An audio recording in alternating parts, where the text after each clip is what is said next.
everybody! Hello! What is going on, folks? What is happening? BigJackFilms here. Welcome to a special live stream. I forgot to mention, technically it's tomorrow, but I will be out of town, and I will be celebrating with Honey Bear. Technically it's my birthday tomorrow, so I want to celebrate with you guys first and foremost. So welcome everybody into the chat. We're just going to be chilling today. It's a very chill stream. Hope everybody's here. Welcome. So many people jumping in tonight.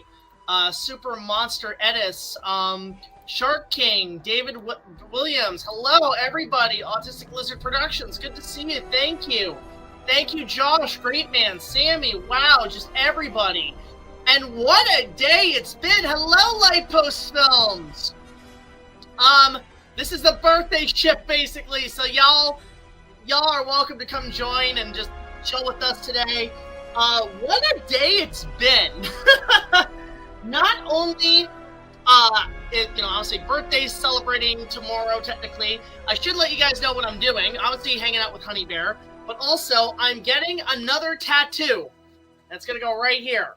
I'm not going to say what it is, but last year for my birthday, I got this. I don't know if you guys have ever seen this, the Red Ribbon Army with number 18, as you know. But this year, I'm getting a new one. Courtesy of Himade, who is on Twitch and everything. She does tattoo artistry, but she is going to be doing my tattoo tomorrow. So that's a plus. Hanging out with Honey Bear, but it's going to be just a very, very chill stream tonight. And I just want to celebrate with everybody. And we're just going to have a very casual stream. So there's that. Also, giving a huge shout out to Honey Bear and her website. Guys, any admins in the chat, Resiliency and Me, please go support it. But yeah, just guys, just go support that and so on. Hey, I'm just getting 20,000 people messaging me.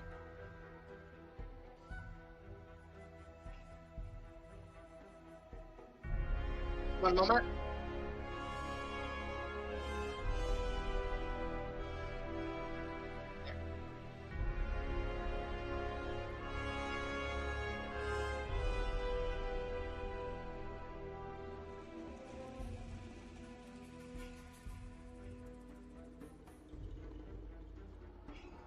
There we go.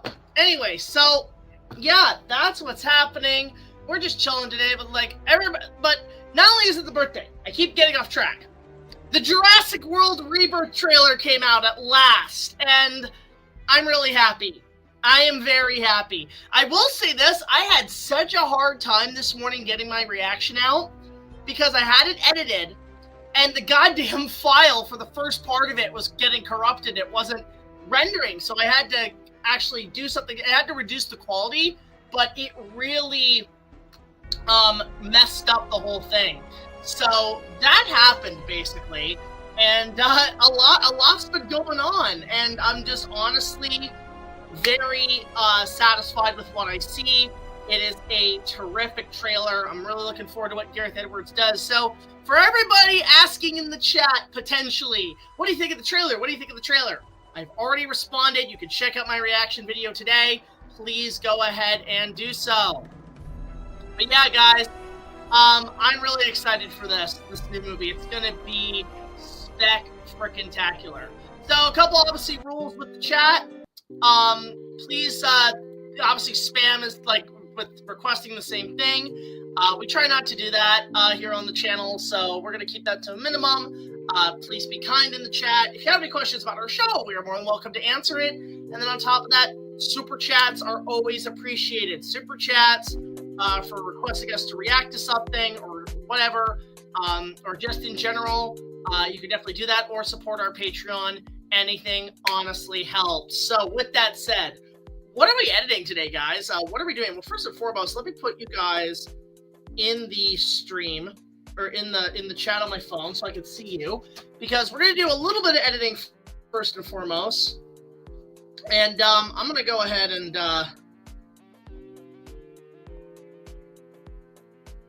yeah, a sec.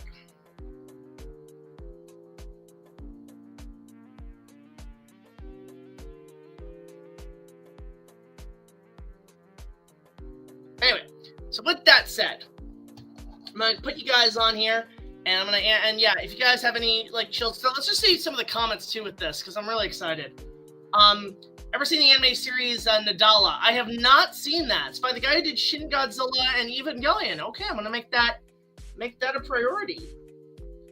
But yeah, so just everybody welcome in. It's gonna be a very chill stream tonight.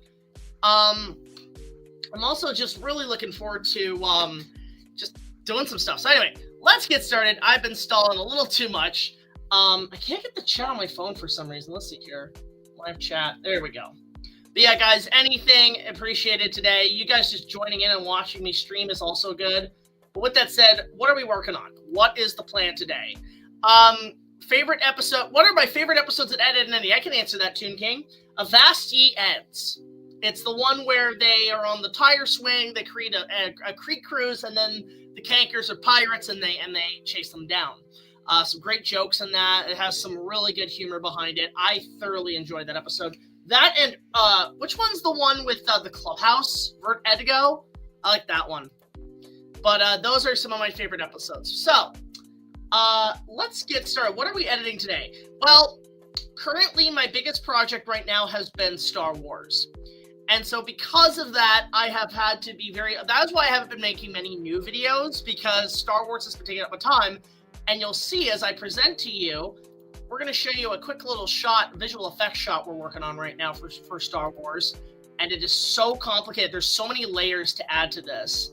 But as you can see, I have to render all of this in 4K, basically. So that way I can essentially have just the shot so I can do some digital trickery with this. But this is a whole sequence for Star Wars coming up that I'm working on. This is actually for, I won't say which episode, but I will say we're actually on Coruscant right now.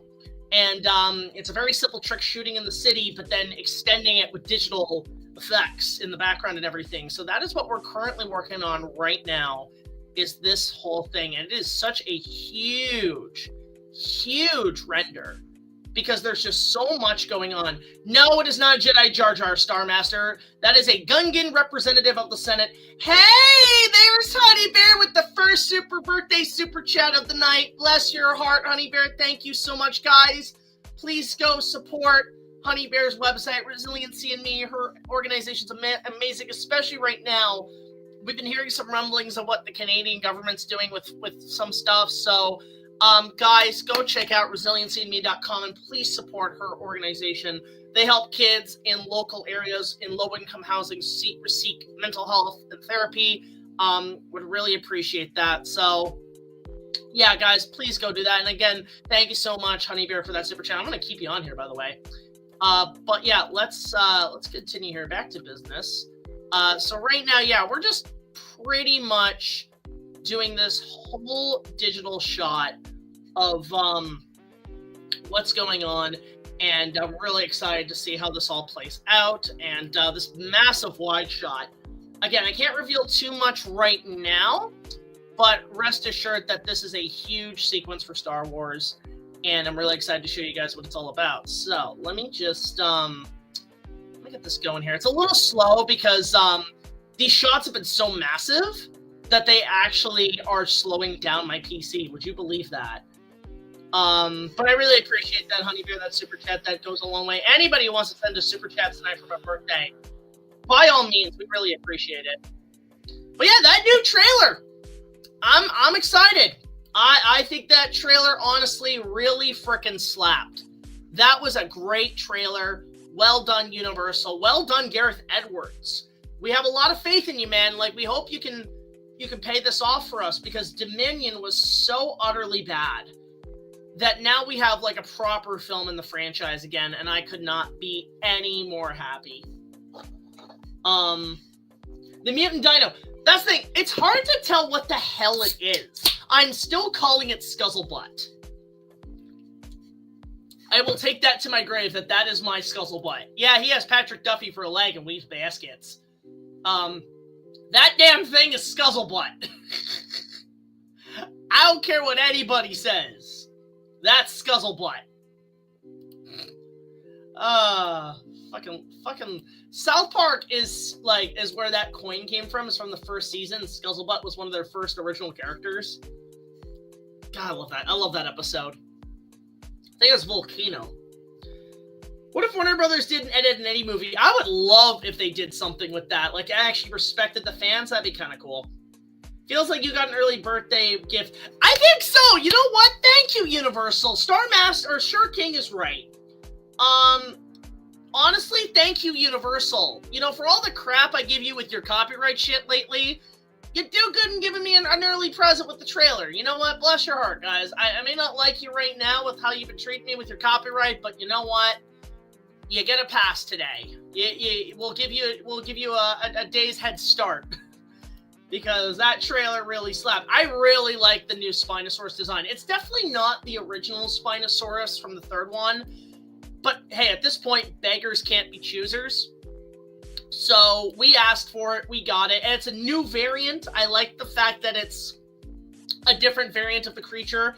Perhaps a little smaller. Maybe it's one of the either early or later creatures. Maybe somebody got the DNA from InGen. But overall, I'm really happy with what we've been getting. I like the T-Rex. Like, surprisingly, of all the new creature designs I love so far, I love the new T-Rex design. I know it's like, but the T-Rex isn't everything, and isn't this just the same T-Rex? No, like, you gotta remember, there's more than just Rexy in Jurassic Park. There's other T-Rexes. There's Buck and Doe. I think there was, how many T-Rexes did they say InGen cloned? A few of them, actually. So yeah, this shot is all for Star Wars, and this is all on Coruscant. And I have to render it in 4K in order to create a proper quality dolly shot. I've been doing a lot more in 4K for mostly wide shots to get a better quality image on screen. But yeah, this whole sequence is for one of the episodes in the prequels, and I think you guys are I really want to see the Raptor design fully, because the Raptor, I'm actually like, you know what, cool, great, we got Raptors. I'm very happy with that. I'm just hoping at some point we get, like, more. I don't know if we're going to get anything new for the Super Bowl, but I'm glad, like, we don't have to wait for the Super Bowl. That's the best part. I don't have to wait for it. It's like, thank you. Now I'm not too worried. Let's go to about 40% on this hologram. I think I remember the T-Rex goes, hey, yo, another super chat from Lance Darkwater. 6 pounds. I don't know what that is in European. The European economics, I'm not sure. But thank you so much for that. For the 6, I think it's 6 pounds, right? I'm not sure. I don't read local or like European markets, but you are going to be 33. Holy shit, I've been watching you for 12 years. Oh, bless your heart, Lance. I've only been subscribed for a fraction of that. Well, you can do more if you feel like it. Patreon is always another place to go for anybody in the chat. But the super chats really do help us keep going. And it's just such a wonderful thing. I've actually relied more on super chats than anything currently. For me, because this is like Twitch. I don't do Twitch. I don't know how to do Twitch, but this always helps. But thank you so much, Lance Darkwater. That is really appreciative. And everybody in the chat is always welcome. Thank you. Yeah, I don't know what this thing in Rebirth is going to be, but again, I am quite excited to see what they're going to be doing here. It's going to be a very interesting turn of events, whatever they choose to do with this animal. But regardless, I am very, very excited. I really want to see how this plays out. Okay, I'm just going to... the translucent here is a little too much. So I'm going to go... there we go. That works. I'm going to lighten that up a little bit. Okay, I think that should be good. So now I just have to copy-paste this hologram light. And then I got to put something underneath it. I put, like, some sort of, like, droid piece underneath it that I want to use. So let me see here. Just gotta copy paste this because yeah, it has to go over this character, and then over this has to be some sort of droid robot thing, which is pretty easy. How old are you gonna be, Star Master? 21? Dude, I wish I was still 21, Star Master. I'm just gonna give you some advice from somebody who's past 21. appreciate it while you can, because it's not going to get any better. You've got some good time in your left, man. Use it while it counts. But yeah, so this shot is a sequence on Coruscant, in which we land on a platform. You remember that scene in Phantom Menace where the Naboo starfighter comes down and, like, obviously, like, just welcomes Qui-Gon and everything? It's going to be very much in the vein of that. As you can see, yes, there is a digital R2. There are some shots where R2 is completely digital, and I'm cool with that. I might add a motion blur to him. I'm trying to add more motion blur to the images to make them a little less, like, pixelated in render. But yeah, as you can see, this looks pretty good so far. 33 years old, what time's gone? They've gone towards my career as a YouTuber, basically.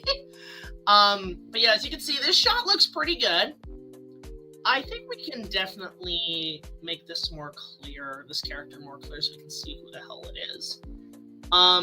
Everything feels exactly the same. It really does. Yeah, and then definitely after this, we might bring in some people. I don't know. But this is just going to be a birthday stream. I like doing these. Maybe I'll even do one afterwards, because birthday's a little tight right now. Again, I'm going to be going to see Honey Bear tomorrow and getting my new tattoo. In fact, I'm just going to invite some more people on the stream here. Hang on, let me go to my chat in Instagram. Let's see here. Let me invite some people. Actually, no, hang on. I'm just gonna invite some people. Hang on a sec, guys. What do we got here? Where's that? Okay, well, that's it for now. I'll be fine. But, there we go. Alright, so with that said, let's continue. It's funny how Jurassic Park could, again, against both Superman and Fantastic Four. Again? Or against? Oh. Well, I mean, my money's on Jurassic Park, hands down. That's going to be the best movie of the year for me, my personal opinion. Let's go to 20 and see how that looks. Okay, it could use a little bit more. Almost had Jurassic Park animated series. I am aware of that, actually. Your money's on Superman. Okay, I'll take those odds, Starmaster. Let's see how it's really depending on box office and criticism. You can sometimes have one or the other, or we're just gonna have to figure out which one is ultimately gonna prevail. It's gonna be an interesting competition this summer for box office domination. So let's see what happens. Okay, that looks pretty good. I'm just gonna go ahead and also just, again, I gotta add some sort of droid drone at the bottom here. So what I'm gonna do is, let's see here. Let me just type this in.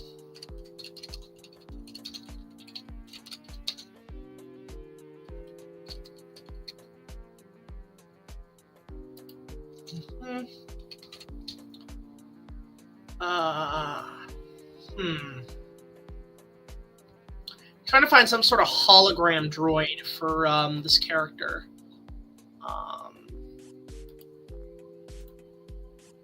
Is Sidious droid? Okay, let's try Sidious droid.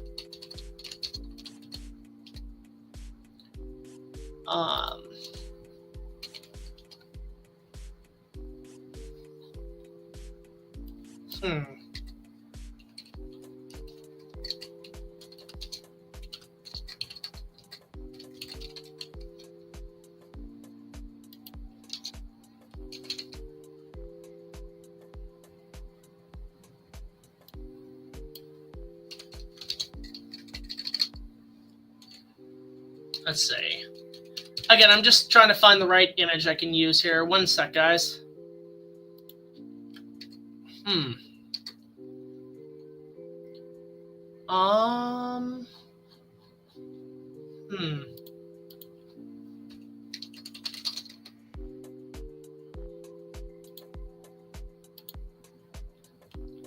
Hang on a sec.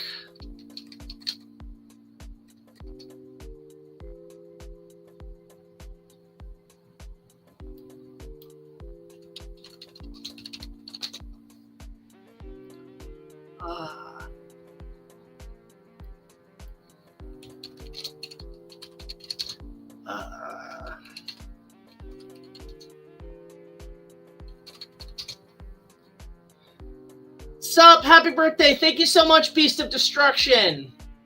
Thank you so much.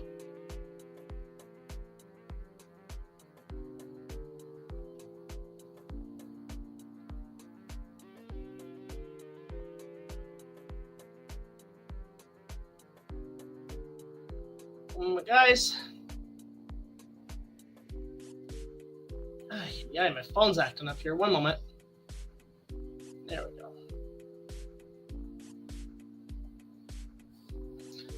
Okay.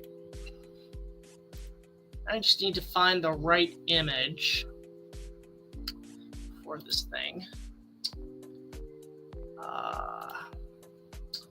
No, I need to find a good image here.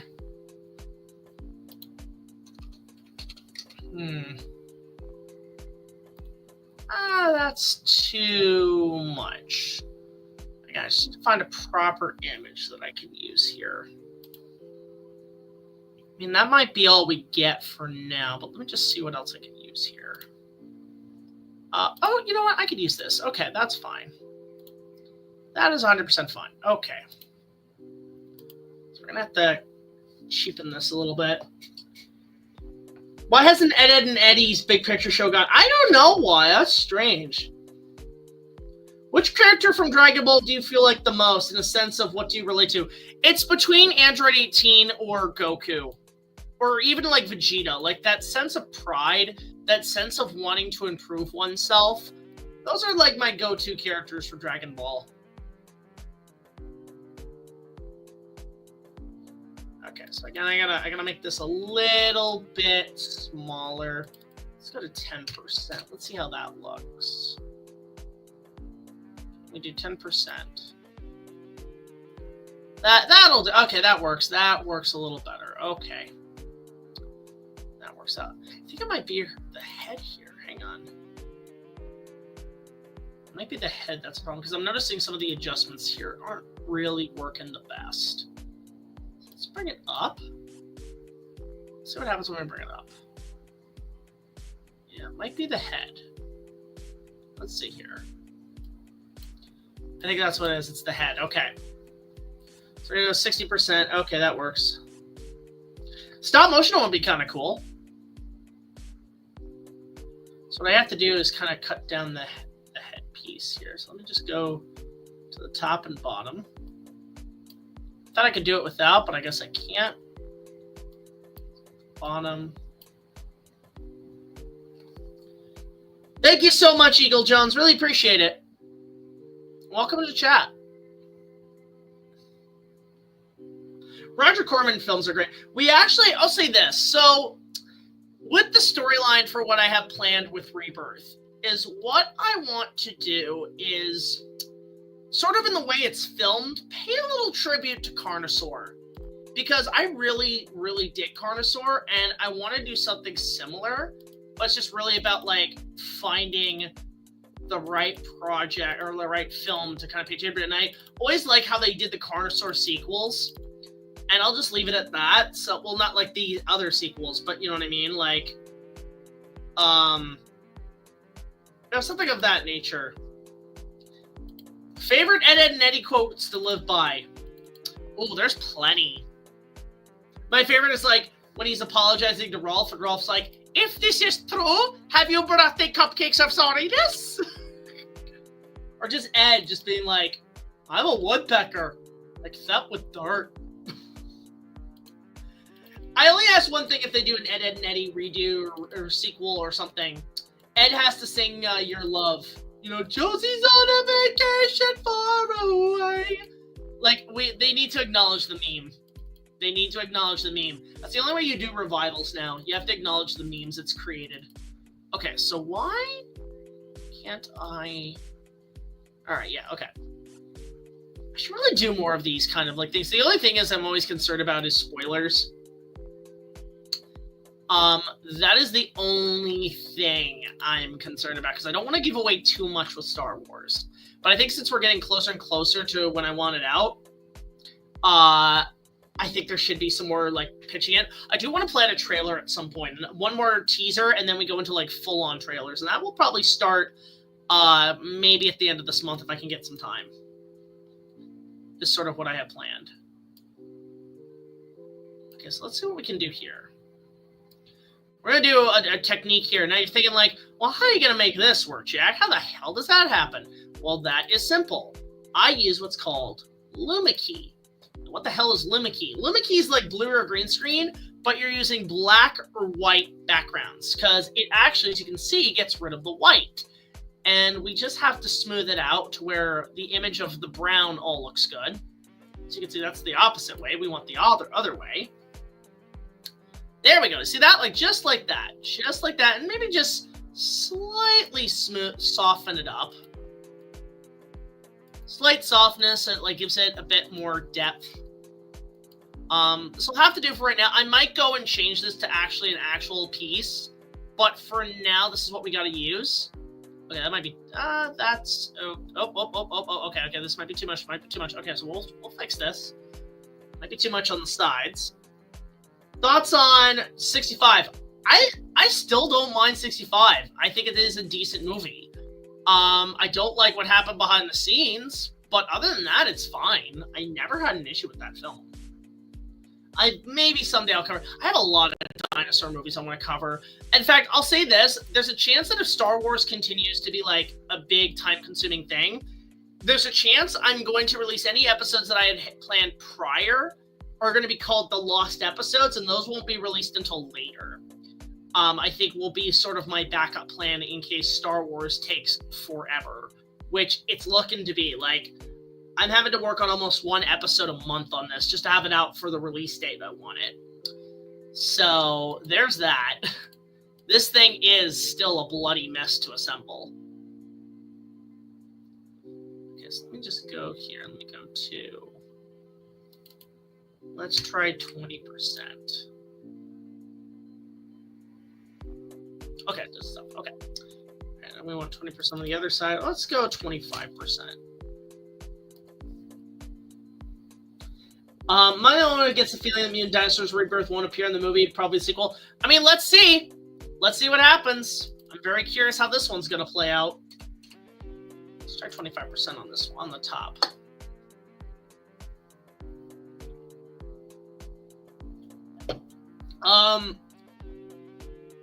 Beast of Destruction D-Rex A sounds like demonic T-Rex. Yeah, again, it sounds pretty solid. I'm really looking forward to what they do with that.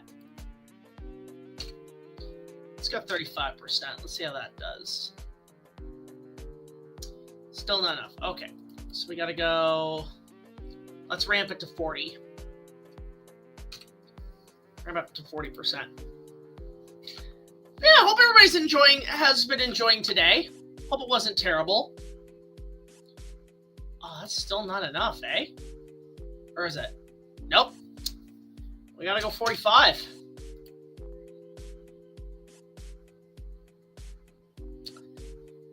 Damn, still not enough. Okay, let's try 49%.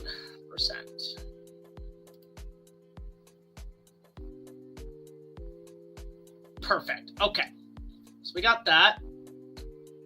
Now let's bring her down to the middle. And now we're just going to move her over here to the side. Again, let's see what happens. I think also effective starting next week, I'm really going to start work on episode 1's editing in terms of review. So I might do more streams of that nature for when we get to that. Okay, so as you can see, this is where we have to get pretty cohesive and just very carefully. This is a very time-consuming process. God, you know what? I'm feeling like pizza right now. Like oven-roasted, fresh melted pizza. I don't know if I'm doing that tomorrow. I can't remember, but I'll see what happens. Maybe I'll order one tonight. I'm craving a hot and ready oven pizza. I don't know why. Either Pizza Hut or Domino's. How are we doing in the chat, guys? I don't know why the chat's not as active now. Let me check here. Oh, wow, we got a lot of people. Okay, I missed a few. Yeah, my super chat. My chat? Okay, there we go. There we go. Yeah, the chat froze on my thing. Yes, I do, Bear. The chat froze on my phone. And I was like, oh, that's strange. That's why I wasn't seeing anybody. Weird. Sorry about that. Because I don't have it on here. I have it on my phone because I can't see the chat from here. It's on a totally different page. Domino's with jalapeno sounds amazing. For some reason, I get the feeling that the Rebirth isn't going to be the only movie that this monster appears in. I mean, just look at the size of that thing. We'll have to see what happens. Maybe they won't kill it off this time. Maybe it'll live. I bet there'll be a good twist. I'd actually be totally 100% okay if this thing does not die. If this thing lives. That would actually take balls. I would actually be impressed with Universal. I'd be like, all right, you're doing something interesting. That's pretty cool. Let's see if I can... I'm going to have to shrink it. Let's go to about... Actually, that's not terrible. Maybe I bring the edge softness to it. That might help. Let's see. Does it help? Not really. It kind of passes through. Okay, so we have to be a little bit more careful. Let's ramp it to about... That's fine. Honestly, it's okay. Just don't want it to be too see-through. If I blur it, that might help. I have to color mix it, so let's see what we do there. Yeah, these visual effects are just such a hassle, guys. Like, you have no idea how crazy these are. This is one of my most ambitious that I've ever done to date. The novel Jurassic Park is great. Like, the books are fantastic. If I had done my top 10 goddamn Godzilla movies early now with -1, it would be ranking up pretty high. Yeah, I want to see that too, Shark King. I really want to see how that plays out. That's going to be fun. That will be phenomenal. Megatron, I'm not sure what you mean. Well, hey, there's plenty of prints out there, Josh. You can always get another one. There are plenty of amazing prints of that book.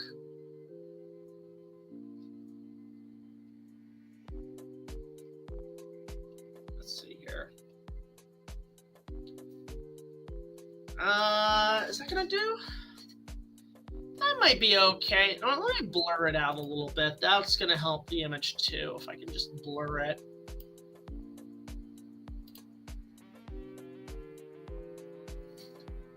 Again, these shots are very time-consuming.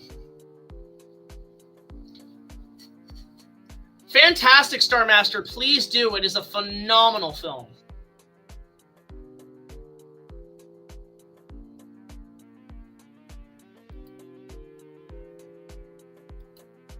Let's see here. Oh, you plan to review it? Okay. Yeah, okay. I want to see that. I actually just did a cameo for Issac, Rooks Reviews. We're looking for it. You should be looking forward to see that because that's going to be a really good review. You know what I'm going to do? I'm actually going to flip this around. That's what we're going to do. I'm going to take this. I'm going to copy it. Again, this is a very slow shot. Because, again, there's just so much going on. It is so dense. I might, Toon King. There is a possibility. I don't know when, though. There's a chance, maybe not, because I've been so slow lately, and my main goal is Star Wars. Get her done. Get her done. Get her done. Because this thing is a nightmare. The last of the COVID era, basically. I don't know when that's going to happen. Again, guys, please go support Honeybear on resiliencyandme.com. She would really appreciate the help. Her organization is phenomenal, and we really want to see her succeed in that. So, let's see. Again, I'm just going to try to make this a little bit more translucent. Let's go to about 40%.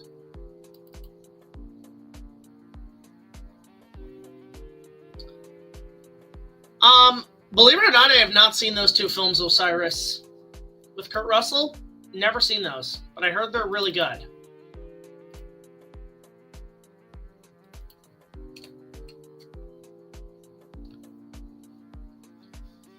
Let's see here. There's been plenty of artwork of a potential anime. I mean, again, I'd watch the hell out of that. Yeah, this is such a complicated shot because of how much goes on in it. And then dubbed over is another hassle. Because I actually have to send this to some of my actors to do ADR. Dr. Wolfula, I have not watched in a long time. I remember watching it. His King Kong Lives review is one of the funniest ones I've seen. That's a great review. Like, what's the line? It's Master Slansky. The other monkey's gone apeshit. It's gone bananas, which could also be accepted as a stupid pun. Yeah, I liked when he used to do that stuff. That was fun. I haven't watched him since, though. It's been a while since I've watched Dr. Wolfula. No worries, Mr. Diego. Thank you so much for popping in. I really appreciate it. We really appreciate everybody coming in tonight. Well, yeah, probably because the 3D. Well, I mean, like it's pretty clear why they didn't. Because first of all, Jaws 3D sucked, and second, the technology was just not there yet.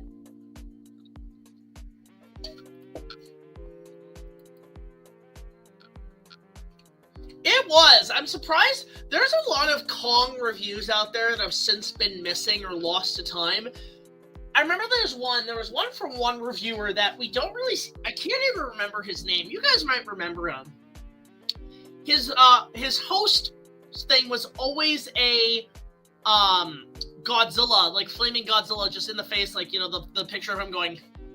And he reviewed King Kong Lives, and that was a really, really funny review, and I wish that was still around. Hey, super chat from Super Michael 99. Watch Funny Toy Band by The Onion. Watch at 4:15. Okay, well, you know, you got a reaction. You want me to react to something? You paid for it. You got it. Okay. And also, thank you for jumping in. That helps with. That's essentially a birthday super chat. So let me go find this. So what's it called? Fun Toy Band.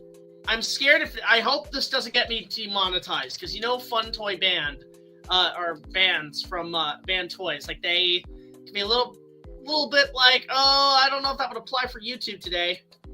Let's see. By The Onion. What does this entail? I'm very scared. I see Fun Toy Band because of 3 stupid dead kids. I don't see the video. Is this... I want to say this is the video, right? It's called Fun Toy Band because of 3 stupid dead kids. Is that what it is, Super Michael? Let me know. Because I am very curious what you are talking about here. I hope it is nothing bad. Okay. All right. That's the one? Okay. Let me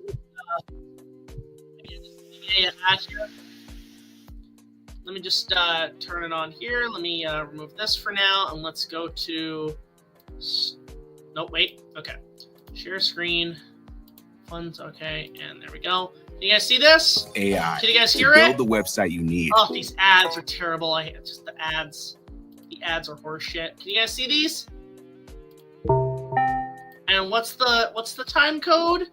4:15. Okay. Let's see. 4:15. I'm very scared. Wait, is this a podcast? This is a podcast. Okay, 4:15 you said, right? In a moment. All right, so it's a podcast. I'm scared. Is there any... Okay, before I start, Super Michael, is there any foul language that wouldn't be allowed here? Is there anything at all? It should be from this. From Star Master. Okay, Star Master. Okay. All right. Well, we're gonna play it. I hope I don't get canned for this, but let's see what this is all about. God help us all. All right. Well, folks, cancel culture has finally reared its ugly head, and in the most Oh no. No. sacred of spaces, the children's toy industry. Yesterday evening, toy conglomerate Wizco announced a ban on one of their most popular items, all just because of 3 stupid dead kids. Here with more is recreation correspondent Alan Potts. Alan, what the hell's going on over at Wizco? Well, Leslie, the U.S. You know you're already in trouble when your company's called Wizco. Yeah.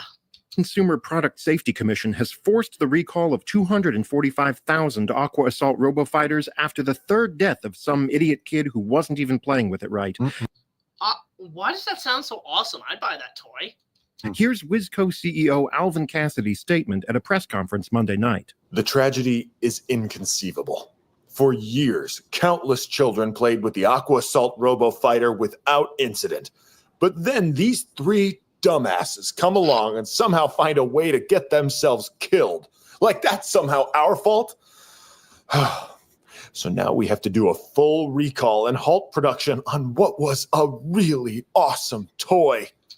Was it? Was it really? What a waste. It does seem like a waste. Weren't there any warnings on the package? That's the thing, Leslie. There are the standard warnings on the toy's packaging about pinch points and choking hazards, but the kids who died seemingly got so creative in finding ways to fuck themselves up with these toys that no existent warning could have prevented it. What? Here's Alvin again. We at Wizco have always gone above and beyond when it comes to product safety, from our raw materials to our toy design to our package labels.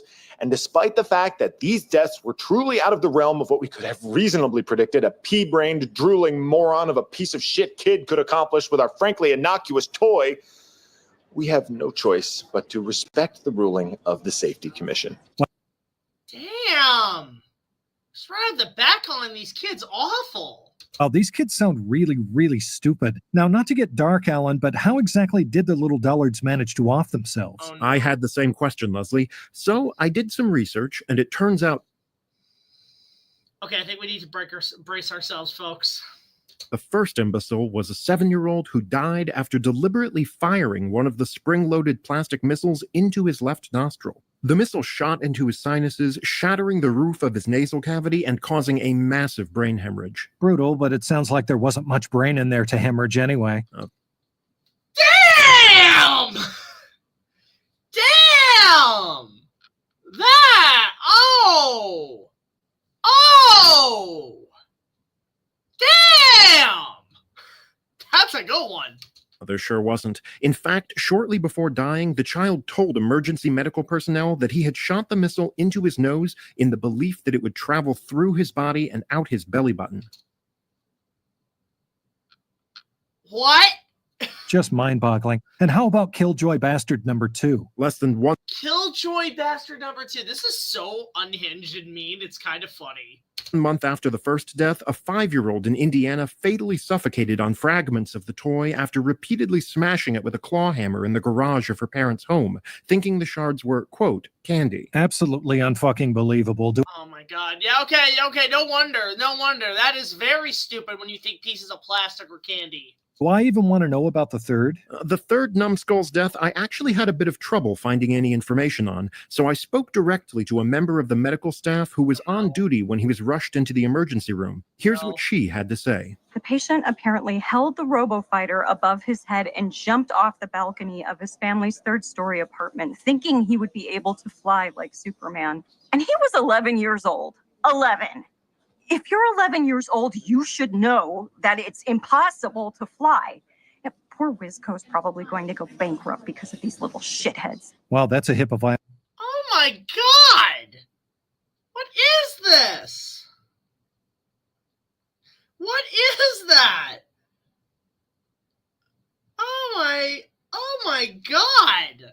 What? Violation if I've ever seen one. So what does the Safety Commission have to say about all this? Well, Leslie, it's the U.S. Product Safety Commission's job to ensure the protection of consumers, especially the young morons. But that doesn't mean they're happy about having to ban such an awesome toy.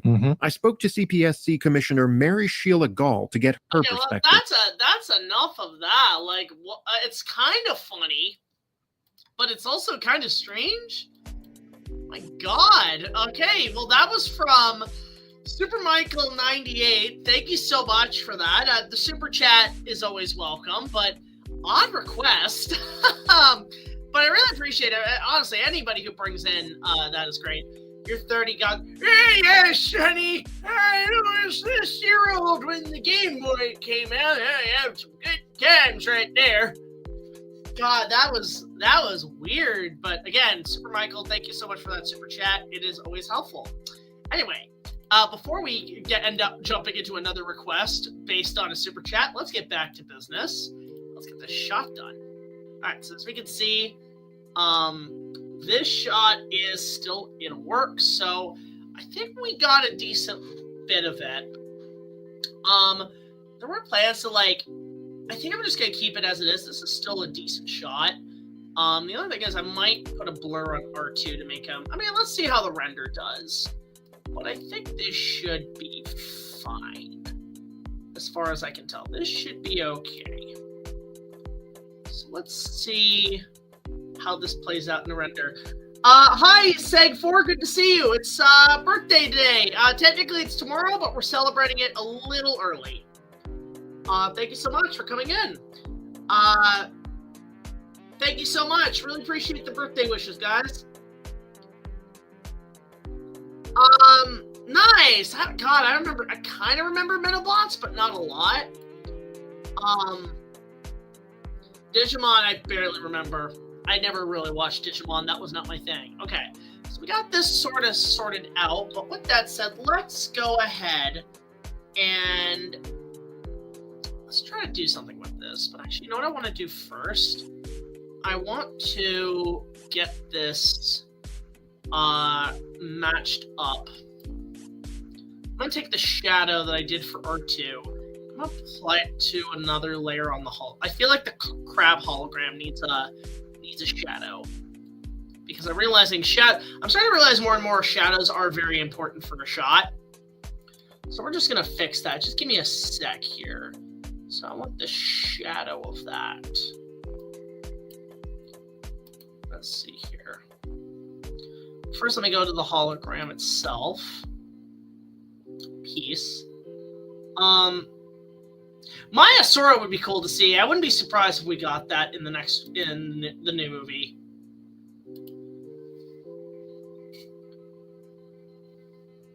Yeah, I know. I think I found this out. Apparently, McFarlane Toys, for the 20th anniversary of Peter Jackson's King Kong, they're releasing a new Kong figure. I'd buy that. That sounds phenomenal. Saw that today too. That was pretty damn cool.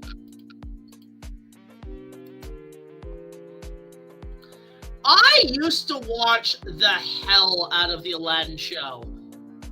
It is technically canon to the series, but man, I used to watch that show all the time. That was a great series. That was a really good show. I remember that fondly. Okay. Now we're going to apply the same thing over here. I think this is how we want to do it. Let's see. Let's paste here. And the image should change to where... Okay, so what we might have to do is... What can we do here? Alright, so I need to go in and... What was added? So, blur was added. Might take a hot sec, guys. Image correction was added. 2D editor advanced was added. Let's see if we remove that. What does that do? Nothing yet. Okay, we gotta get rid of the chroma key.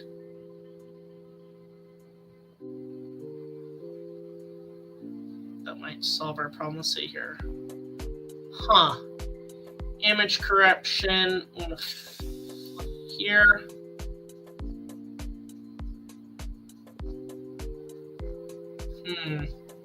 Oh, okay, we have something. We have something.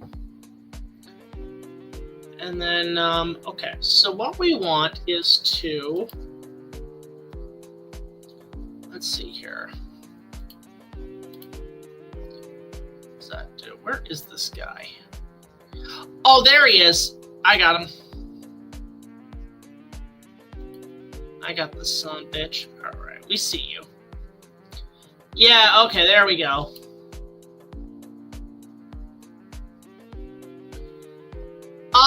I have no say. I've only seen one of them, and I thought it was an okay show, or a series of movies. It was just alright. I would love a live-action Turok. That sounds sick. But I don't know if we'll ever get that. Yeah, the shadow definitely does help the image and the depth of it too. So we're gonna keep the shadow here. The shadow does help. I actually learned this technique first of all from Ready Player One when Brad suggested using more shadows for a few shots. So that really actually ultimately did help the process. So there we go. Okay, there we go. Yeah, it'd be cool to get Kong 05 on 4K. I'd buy that. That'd be a great release, actually. Right, so let's bring the blur a little bit more in. Into a vertical sense. There we go. That just adds so much more to the image. And see, like this stuff here, you can see like the camera shadow and everything. We're gonna get rid of all that as well. I did not see Sonic 3 yet, Beast of Destruction. Sonic isn't really my forte, to be honest. Yeah, that's the thing. Like, if there were no shadows, then they'd all be like Peter Pan. He doesn't have a shadow. Like, what the hell? Okay. So. That's pretty much... The shot looks pretty good, all things considered. Who Framed Roger Rabbit is a great movie. That's a phenomenal film. Really good movie. Okay, so now that we got this all sorted out, I'm going to save this. So I know that if I have to do more shots like this, I can come back to it. And I'm going to go ahead and render this. So we have it in the timeline. I'm also going to create a rough cut. So everybody can... So I'm going to start rendering a couple of shots.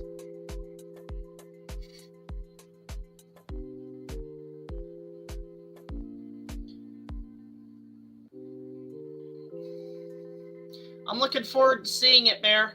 If you can hear me in the chat, if you can hear me in the stream, I'm looking forward to seeing it. Yeah, Bear and I are doing stuff for my birthday tomorrow, so that's going to be kind of fun. Well, what am I kidding? Kind of. It's going to be amazing. Come on, Bray, what are you talking about? All right. Alice in Wonderland, the original, is okay, and Sword of the Stone, to be honest, I'm not the biggest fan of. I find it a little bit boring. Okay, so here's the shot. All in 4. I'm going to save it in 4K. Just going to go master shot 4K. Oh, man. That way I know when it renders, it's like that. And we're going to start export. And we're just going to let that do its thing. Now, this might take a while. Look at that. It's 55 seconds. It's 55 megabytes, and it's going to be like rendering pretty damn slow. So while we wait, that's going to take a while to render. But let's go back to solo layout here, and let's see if who else has been on here. Let's see. Do I want to bring people in tonight?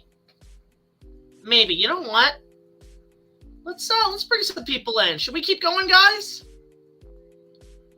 You know what? Let's bring some people in. Let's bring some folks in case they want to join us. I like both, Osiris. I like both styles. Okay, you know what? Let's send the call out. Send the call to Gondor.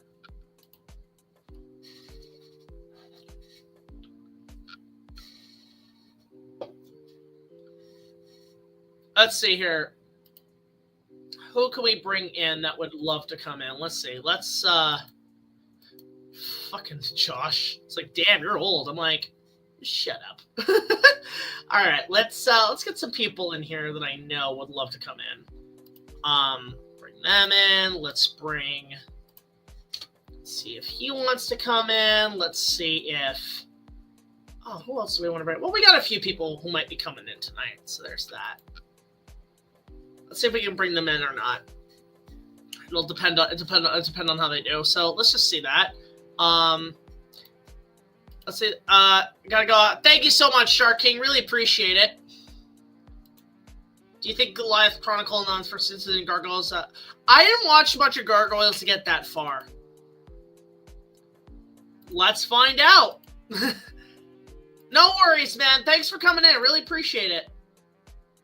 You know what? Let's I know somebody who also might be able to come in here. Like on Instagram. Let's see. I'm bringing some people in. Log in with Facebook. Log in. No worries, man. Honestly, everybody enjoyed today. It's a day to be very productive. All right, let's see here. Just gotta get somebody in here. Let's see here. T-A-Z.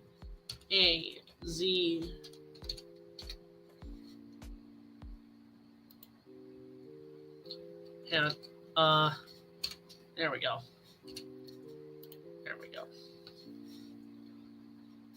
I'm more Autobot than Decepticon, I guess you could say. What am I? Yeah, I'm more of those two. Okay, let me bring somebody in who might be interested. Let's see. There we go. Just in case he wants to join us. There we go. Yes, I am Badassatron. Transformers 1 was pretty solid. I really liked how that came out. You know, I know somebody who might be able to come in. That'd be kind of cool. Hold up. I don't know if we've ever had him on the chat. I love it, Bear. Thank you so much. I'm getting your messages right now. Let's see here. I'm going to copy that. I'm going to send this over to somebody who might be interested. I don't know if is my Discord on here? Oh, because you know what's weird? I barely use Discord. But let me see if I can get in here. Oh, let's see here. You know what? Let's send the invite out in case he wants to jump on. I'm trying to think who else I can bring in who might be interested. Okay, well, that's pretty much it for now. I just thought I'd invite him down. In case you want. Let's see. In case you want to join. All right. With that said, not much. You know, tomorrow's my birthday, but I'm celebrating it early because yeah, just figured I might as well.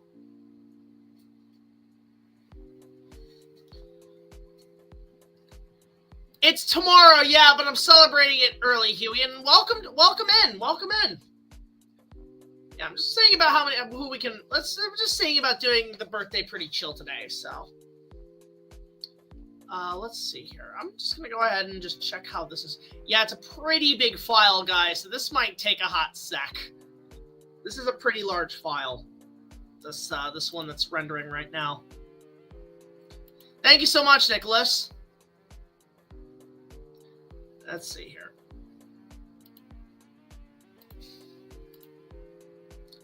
As you guys can see, this is a pretty big file being rendered right now. Well, let's see what happens here.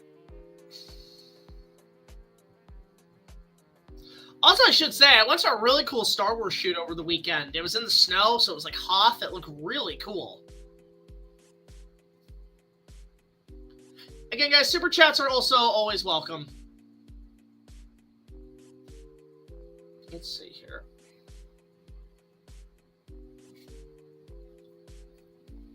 Show us the Hoth footage. But Bear, that would be spoilers. I could show pictures, okay? I'll show pictures. There's my compromise. Let me go dig those out. I'll show some pictures of what I took over the weekend. Let's see here. Let me go to, I think it's under BTS. Yeah, okay, here we go. I can show these off. These are pretty cool. First, I'll show this off because this is something me and Honey Bear did this weekend, or last weekend. Share screen, go to enter here. Share. So as you guys can see here, this is me. I found a new Stormtrooper helmet, like for really cheap. But I also, Honey Bear got me a vintage original Revenge of the Jedi button. These were sold during the promotion of Return of the Jedi, and when it was originally called Revenge, and then they recalled it because they called it Return of the Jedi, and a Jedi does not take revenge. But yeah, that's me in a cheap plastic Stormtrooper helmet, but I don't care. I love it. So that was pretty fun. But these were at the Star Wars shoot I was at. I don't know if you guys can see these, if these are in good quality, but yeah, these were the photos I took. There was this big group of Star Wars fans that I got together with. It was really fun. Oh, shit!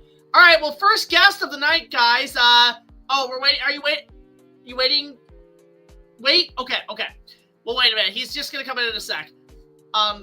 Now? Okay. Well, guys, we're going from Star Wars to Star Trek because coming in his brand new cosplay, first guest of the night, Hipster Hoovian Jedi, and Spectro are both in the house. How is it going, guys? What's up? Oh, this is a very good stream you're getting right there. Spock, well, of course, I have to fire proton torpedoes, Captain. Oh, my. Oh, my gosh. Zulu is here. No. If I want to do that, hold up. We have to do this right. Oh, yes, of course. You have to have your insignia. You know that. Why are you on my ship without the correct uniform? For a long time. I cannot hear you, Commander Mr. Sulu. Hang on. Ha-ha! Something. Oh, that be blood on thy sword. Ha-ha! Ha-ha! Oh, you have prepared. It's amazing. Ha-ha! Oh, no. Man breast! I have trouble here. There we go. Now I had to do it. Anyway, so how are you guys doing? Doing good. Yep, same here. I'm actually at work. I don't know how long I'll be here, but, I just wanted to say happy birthday. And, yeah, this is, just glad that I'm here. No worries, man. Hey, it's always good to have you. You've been doing good. I saw your recent review, and I love the joke of, we're in the reviewerverse. We're here with the nerd, the critic, BigJackFilms. I don't know who that third one is. Yeah, I appreciate that, yeah. Fun fact, we actually improvised all of those lines. All that, we had no script. We just went all out. I literally showed friends that, and they were just laughing their asses off. That was really good. I love, the best joke I love is when you introduce my show. Oh, you've heard of the nerd of the critic. Have you heard of BigJackFilms? And then I just love Skeletor just like, what? That works so well. But yeah, I was just showing off. This was from my Star Wars shoot I did over the weekend. So I had like a huge photo shoot, and I got pickups for the prequels with all these guys, and all these guys were fantastic. Like, there's some great cosplays at this thing.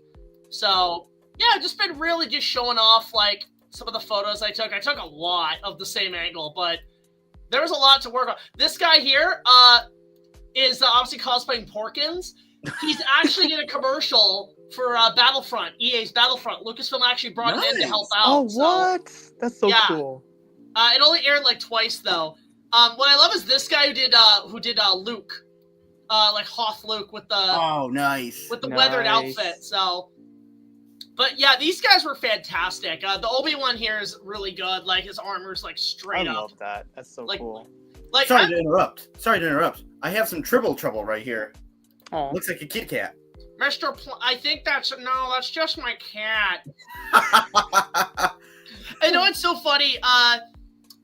Thomas messaged me today when the Rebirth trailer dropped, and he's like, "Finally, the grasshoppers are dead." I don't know. Well, they might be dead, but David Spade will have his revenge. We might. Can I just say? Hold on a sec. I think what's so funny about this is that hold on. I'm gonna read the comments. Yeah, sorry. Okay, that lighting looks better now. Yeah, I was gonna say we got some trailers that like dropped yesterday, and it was like that's insane. I know, banger after banger. Fantastic Four, yes! Jurassic Park. Oh yeah. Oh, amazing. Final Destination Bloodlines. Oh, that's right. Yeah, Tony I've only Todd's final seen the performance. last one. Oh, really? I saw that in theaters. Actually. Okay. So you only seen the last one? Yeah. Okay, then watch 1 through 4 then. I know it's a prequel. Yes, it's a surprise prequel. Yeah. So it's okay to watch it from then on. But from what I've heard, Tony Todd, I guess he filmed all of his stuff before he passed away last year for it. So This is going to be his last movie. Yep. As I say, all hail the grasshopper god. So here's the thing. That David Spade joke we did for Dominion, we've thought about making David Spade the grasshopper god an actual character. Oh my god. And what I want to do, I have this like figure of Hopper from A Bug's Life that I found at like a show for like 50 cents. But I just want to slap David Spade's face on here like South Park and just animate this. Yeah. It kind of reminds me of It's Tough to Be a Bug in Disney's Animal Kingdom, and they're going to be closing that down very soon. Actually, you know what? I saw there was a museum that just had pieces from the Heimlich train. Oh, nice. And what I love is the first comment I see is a quote from some jerk with the camera. The choo-choo train with the voice of a dead man! But with yeah, I never went on I never did A Bug's Land at California. I only did A Bug's Life in Orlando when it was next to Star Wars. Yeah. Is that it? By the way, that's the question I have for you, David, in terms of Star Wars. When it comes to Galaxy's Edge and all that, what is the fate of Star Tours at this point? So far, it's still going strong because it's not like the one ride simulator. It's like at one time you could go on, you could have like one intro, then you go to Hoth, and you can end on Naboo, or you could go one in the same intro, but you get Coruscant, and then like so on and so forth and all that. And apparently they're gonna add more because they said I think they're gonna add like 7 more planets on there in the near future. So they're gonna keep updating it. It's not gonna go away. So the question I have is, at this point, is Star Tours even canon anymore? No, like it's not. No, it's not, because they do have it where you go to Exegol on there, and you're flying around in it. Even though you do see in the Rise of Skywalker the Star Tours ship there, it doesn't make sense because technically R2's flying on Poe's X-Wing, but R2's also on the Star Tours thing at the same time. it doesn't make sense. So, like, it's basically its own thing. It's multiverse. Kind of, yeah. I've never ridden the new Star Tours. I've only ridden the original, and I do prefer. And I know people say, "Oh, it's a third Death Star." No, I like to think that's the second Death Star. How is that the second Death Star? It's like fully constructed. Well, I don't know. Like, if you just like stretch your imagination, it doesn't make any sense. George Lucas was just trying to make money, when Disney was trying to make money, and everyone was trying to make money. It makes more sense there.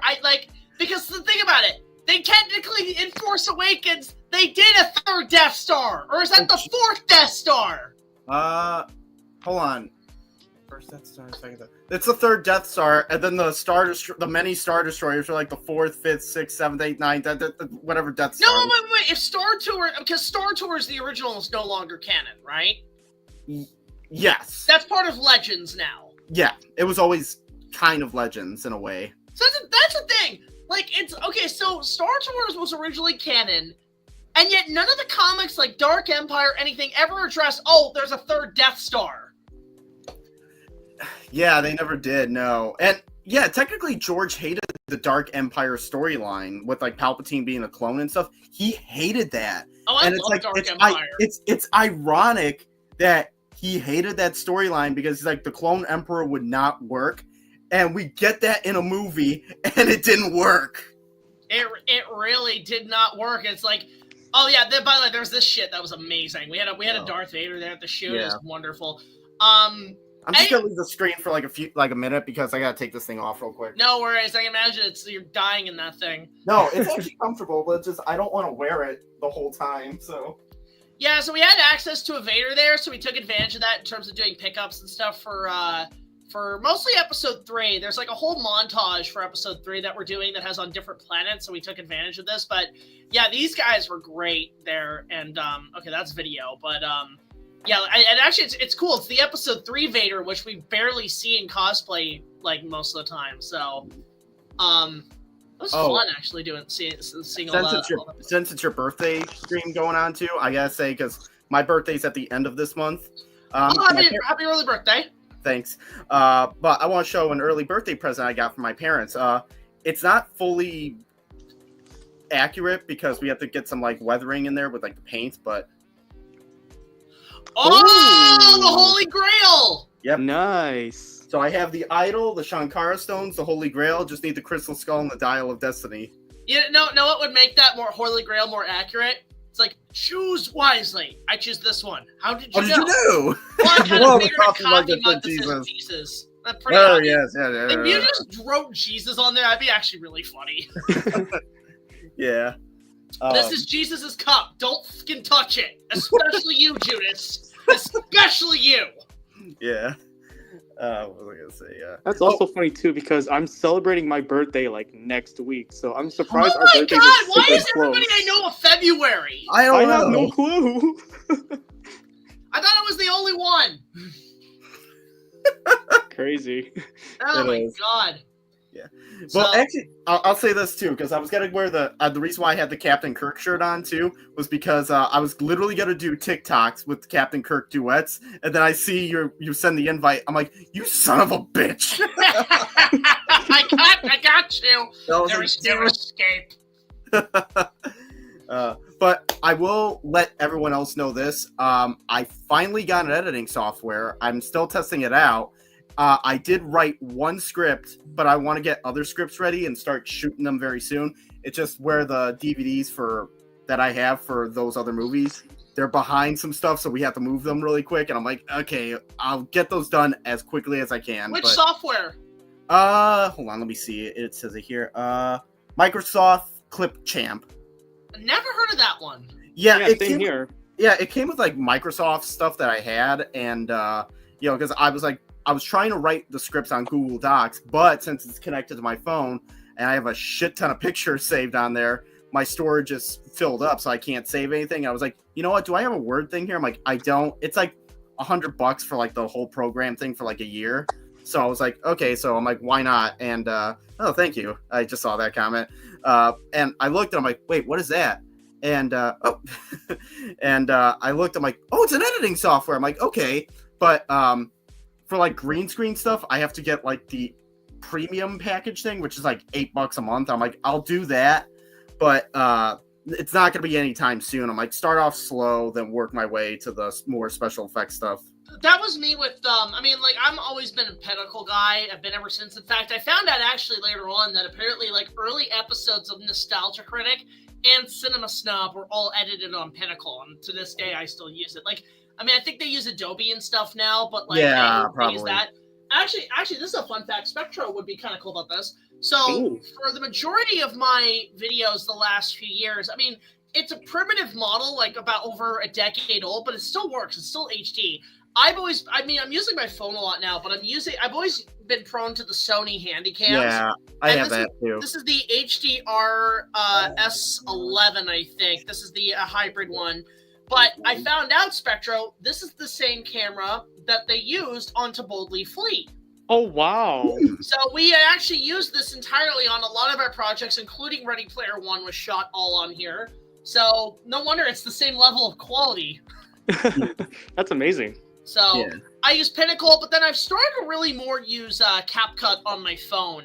Yeah, same here, for yeah. a couple of things, mainly audio and masking has actually been a huge helping hand. Yeah, I've used CapCut too. Me and Jack have been sending messages. I bought the $10 premium though. I did buy the $10 subscription one because there's more to add there.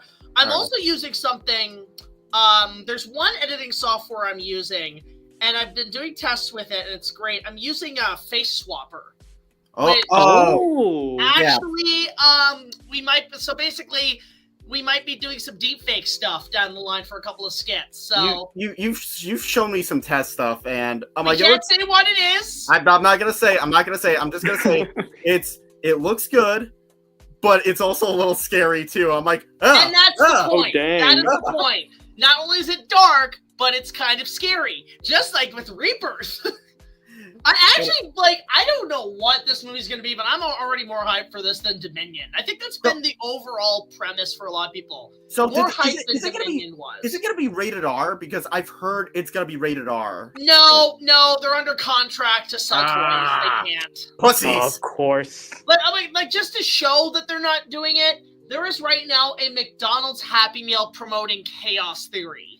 Oh, dear God. And that already shows, you ain't getting that Carnosaur with Jurassic Park. At this point, actually, you know what? At this point, why doesn't somebody just remake Carnosaur?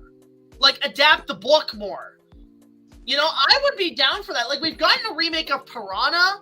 Like, remake some of the old Roger Corman movies. I think that would be actually pretty cool if they did a redo of Carnosaur. Speaking of Roger Corman, since we had a Fantastic Four trailer out too, I was thinking of this because Avi Arad, he's the guy who bought all the films of the Fantastic Four that Corman made for $1 million, and apparently he said he just had a bonfire in his backyard, destroyed all the films of it, and if he did, Why? Well, here's the thing, because at that time he was selling off the film rights to other Marvel properties to big budget studios, which he was like, oh, I'm going to make a multi-million-dollar movies right here. And there's this one low budget Fantastic Four movie here that could scare the studios to be like, we can make them low budget, whatever. So he's like, no, I'm not doing that. So he just took him and just destroyed him, apparently. But it's like, the thing is, the whole movie's out on the internet.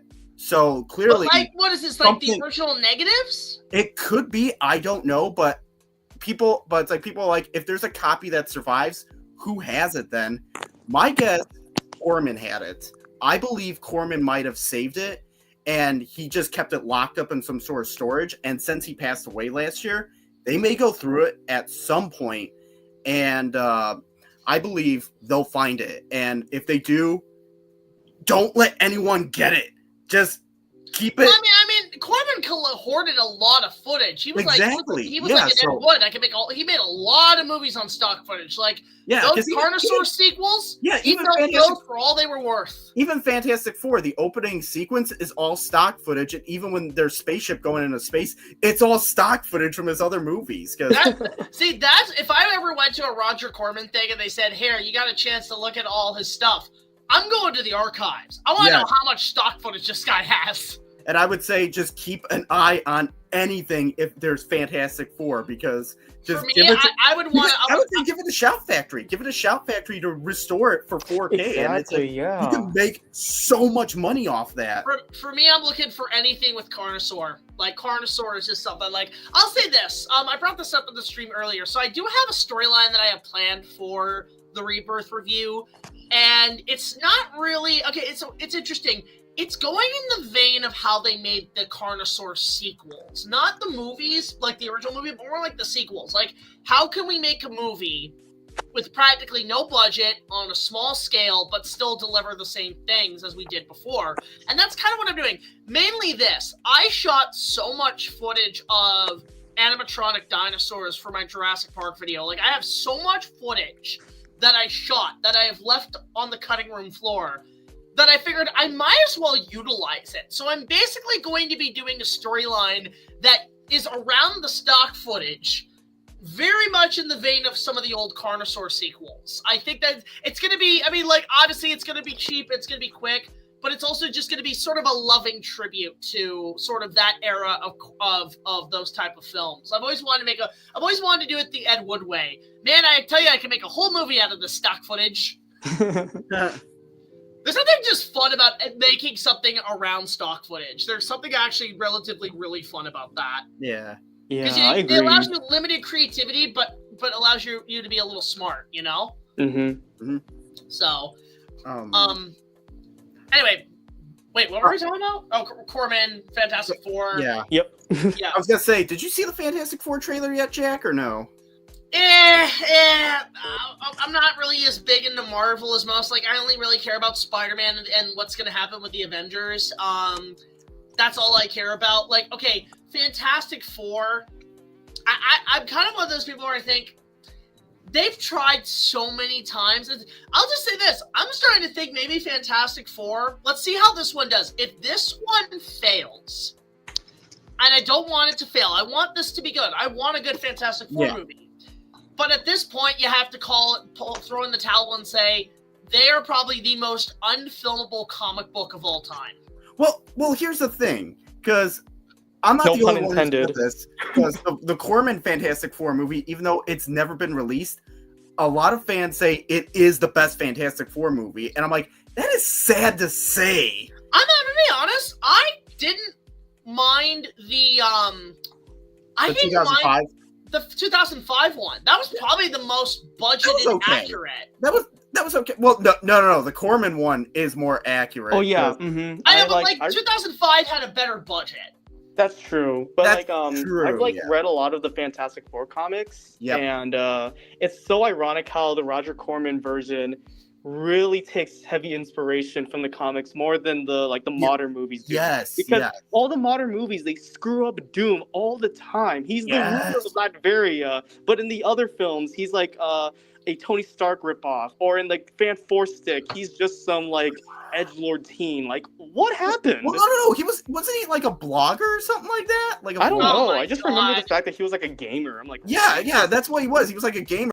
He was like alone in his dark room, and he was just like, "What, you fuckers want my help and stuff like that?" And he's like on his computer. I'm like, oh my god, what did they do to him? That's like if they did the same. That's like if they turned Cobra Commander and like Cobra Organization to just a group of trolls. I want to see that now. I want to see that.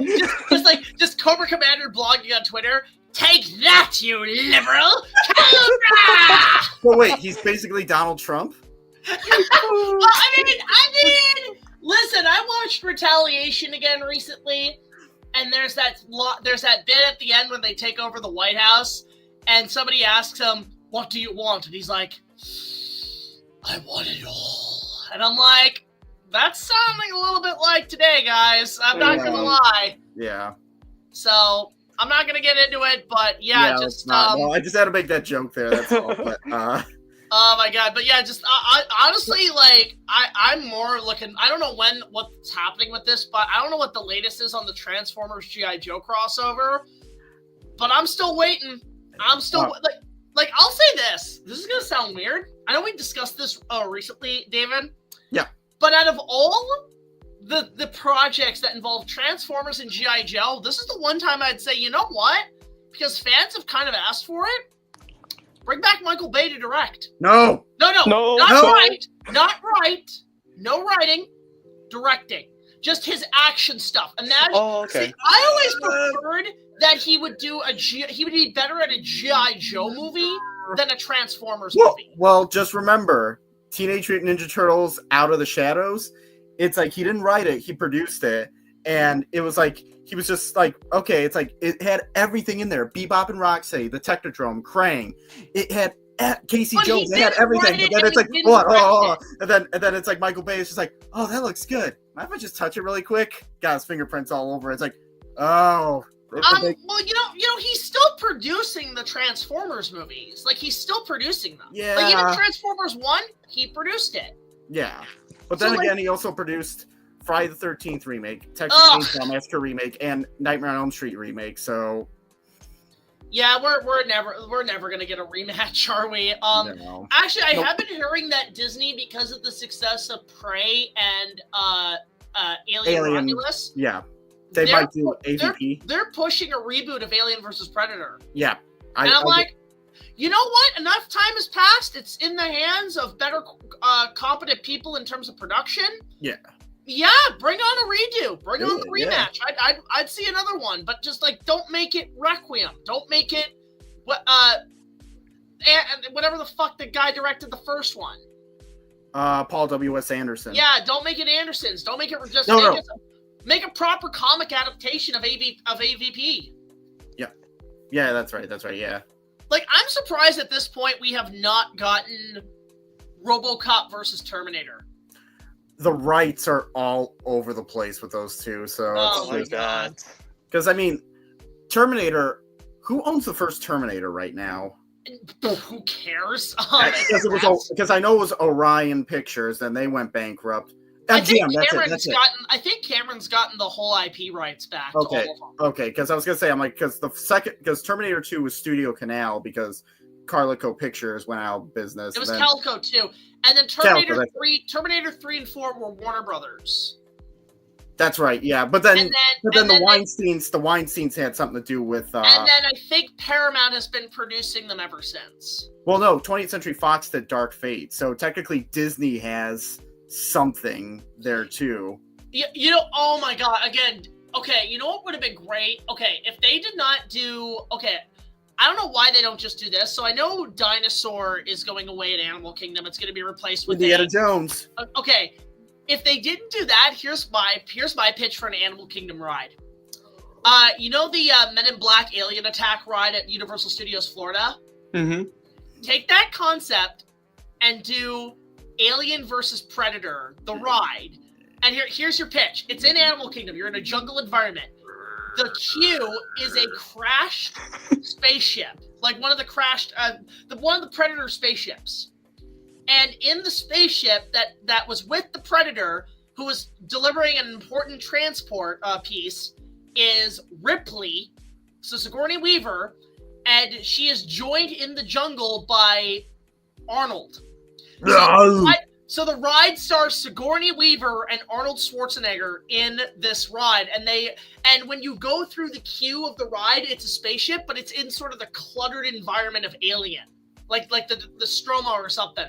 And the important transport, the important thing that's being shipped by the Predator was a xenomorph, like a queen xenomorph. And so it escapes, and now it's causing all this ruckus where it has like a nest. So your job is to go in with the gun and some sort of pod vehicle and shoot aliens and predators throughout the ride. Okay, that's actually kind of dope. Like a dark ride meets like Buzz Lightyear's like shooter thing. Well, here's the thing, because the Buzz Lightyear shooter thing, they were going to do that with Alien back in the 90s, because Michael Eisner was like, that'd be a great idea, have the people shoot the aliens and stuff, but the older Imagineers were like, we don't think Walt would want to have people sitting, shooting guns at aliens. It's like, that's, plus for an R-rated movie franchise, it's not going to work. And they're the best part is, if they but here's the thing, because they're like, yeah, we don't want people using guns to shoot aliens. Well, what are we going to put there? Buzz Lightyear Space Ranger spin, where you're using laser guns to shoot aliens. Well, that's for our toy brand, not an R-rated. But no, it's great. And the best part is, when you shoot the aliens, the acid sprays and it's water. Yeah. Oh my god. That's right there, Disney. You've got the rights. Well, hold on, because here's my pitch for something to put at Disney's Animal Kingdom too. Because tell me this would not be great with the IP somewhere there in Animal Kingdom, Planet of the Apes. Oh my yes! They should do it. They could. I don't know what you could do, whether it be like a show, like a live show. Oh my god, they do Dr. Zaius. Doctor Okay, I would actually be so down if we got that in real life. Well, I was gonna say the one way to kind of do it is almost show like a weird evolutionary thing where you see real gorillas and apes and stuff like that, like behind like the glass, and then it's like we transition to the future, and then it's now adult like humans like in the cages. And do like Galaxy's Edge where you have people in costume with the makeup. Yes, Have yes, Dr. Zaius be like, oh, ever since the time warp, all these men has always come back and invaded our time. Exactly, yeah, something like that. Like, oh my god, like how have we not gotten something with Planet of the Apes? That'd be amazing. I know. Look, Disney's gonna be watching this. They're gonna be like, write that down, write that down. No, and then there's like one of the lagoons. You see Taylor's crashed spaceship. Yes, there we go. Oh my god. Oh my god! Like you're sitting on gold mine, Disney. What do you like? They should just reamp Hollywood Studios. You know what they should do at this point? Turn it. It used to be MGM. Call it Disney's Fox Studios. Disney Maybe. Fox Hollywood Studios. Yeah. So that you can have all the 20th century Fox stuff can go all in there. Simpsons, Star Wars, Alien, Predator, Apes, Titanic. Do whatever you want in that part of the park. Well, where Stitch's Great Escape used to be, that's where I think they should do Alien, because they always wanted to do Alien Encounter. Yeah, because I mean, Alien Encounter was just gonna be the movie Alien, but again, the Imagineers were like, we don't know about this R-rated franchise. They're like, you know what? Let's talk to George Lucas. George, can you convince Michael Eisner not to do this R-rated Alien movie there? Then George's like, oh, okay. Well, Michael, it seems that it's not really a good idea to put this R-rated movie franchise into your theme park for kids. And, you know, I don't like competition. So why don't you do your own original R-rated movie creature and put right in there instead? And the older Imagineer's like, George, that's not what we were telling you to do! Because I was 8 years old. I went on Alien Encounter. And I was holding on to my mom's hand so fucking tight. It was that scary. Like, there's even a part, it's like, there's like when the lights are out and it's like someone's like trying to get the power on, you see their flashlight going and their night vision camera, and the alien is like right in front of it, the night vision camera, like the mouth is like getting closer and closer, and then it chomps down, you hear the guy screaming. They spray water on you while he's screaming. This isn't the happiest place on earth. Dang. Da, da, da, da, da. It's interesting because like with I remember I had that experience with the dinosaur ride, because I was thinking it was going to be like the movie. I'm not going to lie, that ride was scarier than Jurassic Park.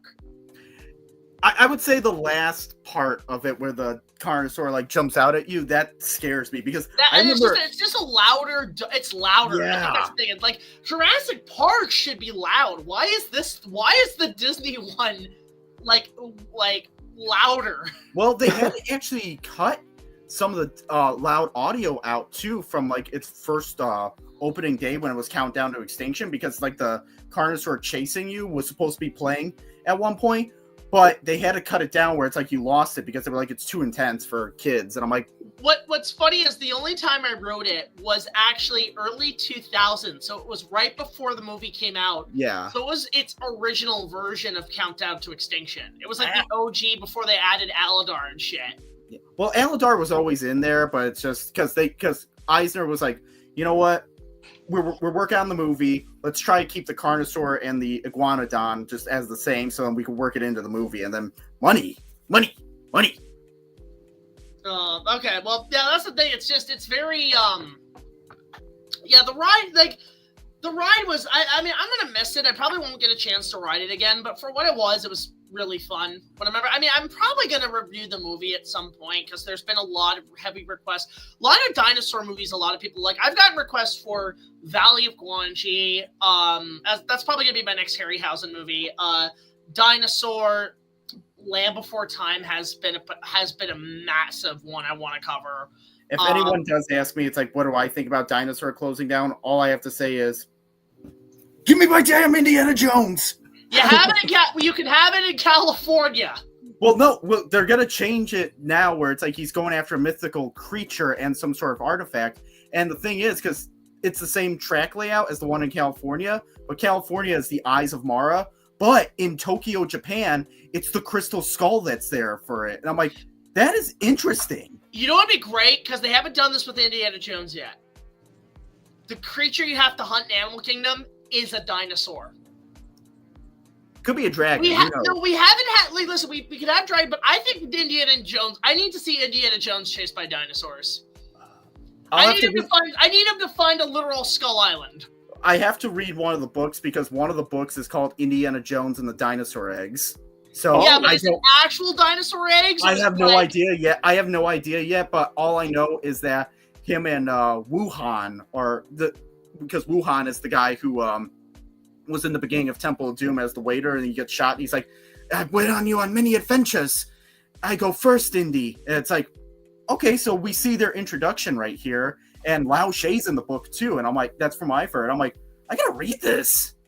Yeah, some Indiana Jones stuff I haven't gotten a chance to look at. So I mean, I just stick with the movies. But yeah, I was gonna say, if you're trying to look for the books online, people are trying to sell them for outrageous prices. Luckily, my dad had extra copies, and he gave them to me. So I'm like, okay, great.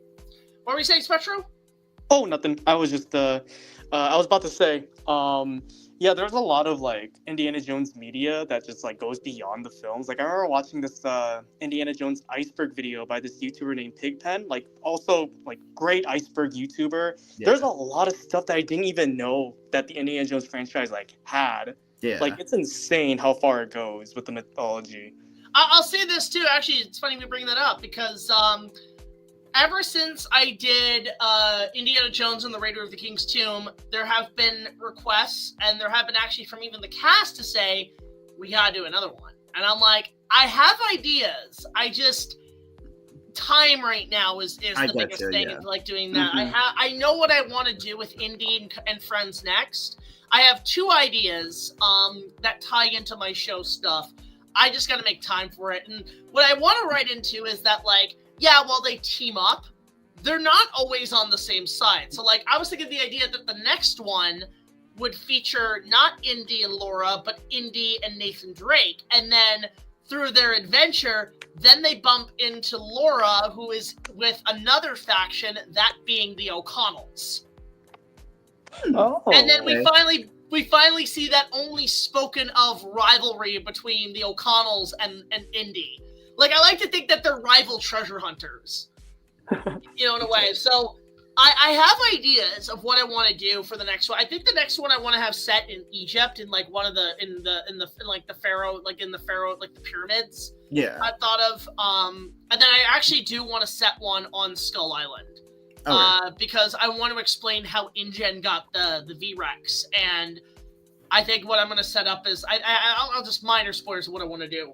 I want to have it where when I discover InGen had been cloning or had been getting V-Rex DNA, they're like, okay, I got to figure out how. So I send Indiana Jones and friends to Skull Island to figure out where they're getting the stuff from.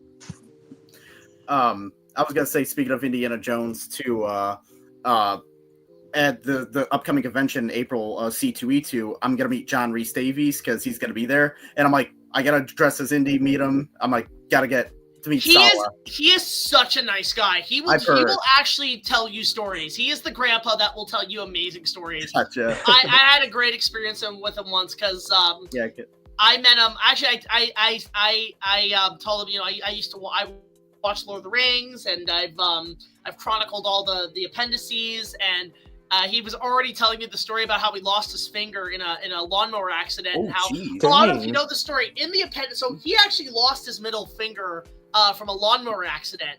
So anytime he does a movie, they have to make an appliance. And when they did Lord of the Rings, they had to make an appliance of his finger to play Gimli. Now, what happened was that Jackson didn't know about the finger. Ooh. So John Rhys Davies said, let's pull a prank on Pete. So they cut the appliance, and they put a little fake blood on it. And he went up to Pete, he says, oh, boss, I've had an accident. It's like, and he starts like, and Peter's like, oh, that's terrible. Then he starts to slowly rip it off, and Peter's like, "Whoa, whoa, whoa, whoa, whoa, whoa, minute, get it." And John Reese is just like, "Ha ha ha ha." Oh my god! Yeah. And it's like it's a great story. But then I'm actually the one thing I asked him, because I love John Reese Davis in anything he does. My Honey Bear's favorite movie he did was King of Thieves, where he played Aladdin's father. Oh yeah, that's right. Right? Which that movie is just Aladdin and the Last Crusade. Pretty much, yeah. Right? And the Last Crusade in search of Malachite's hand. Oh my gosh! But anyway, I remember John Reese Davis from an adaptation of Conan Doyle's The Lost World, in which he played Professor Challenger. And the only reason I remember this movie is because he can say the title really cool. It's like, what is that? That is The Lost World. Yeah. And so I told him, like, I love this movie. I just, as a dinosaur fan, I'm all about this stuff. You were a great Professor Challenger. But, Mr. Davis, I just have one question. There were no dinosaurs in the movie. They were barely seen. And he just chuckled. He said, "Ha ha ha ha! Oh, my dear boy, they ran out of money." Oh my god! That's all he said. They ran out of money, and they just released it as it is. I'm like, well, listen. Despite that, I told them straight up, you are the best Professor Challenger I have ever seen. As an avid fan of the book, best Challenger, hands down. Yeah. Like, he knows how to play character. I want a remake of My Dinner with Andre. I don't know if you know that movie. Oh yeah, that movie. I don't know. It's with Wallace Shawn, and I can't remember who the other guy is. It's just two guys having a dinner. And all I want is a remake of that starring John Reese Davis and Brian Blessed. Oh! Get them in a room together and just have them talk. Yeah. And I will sit there for 12 hours straight. Okay. I'm surprised they've never done a movie together. I know, yeah. I was going to say, not only is John Reese Davies going to be at C2E2, but Elijah Wood and Sean Astin, they're going to be there too. I've met them a few times, actually. Very nice. Okay. But yeah, because they announced those 3 for the Lord of the Rings, and they have like the autographs and photo shoot stuff up too. But on one of the C2E2 groups I went to, somebody checked the autographs and photo shoot stuff. They accidentally put a guest that they did not announce, and it's Andy Serkis. Andy Serkis? I almost met him at Comic-Con in Toronto, but he was so busy. I was hoping for the King's Gauntlet arc. I didn't say this. I was hoping to get a cameo from him. Oh, okay. Because I'm sure he would have loved to have done that.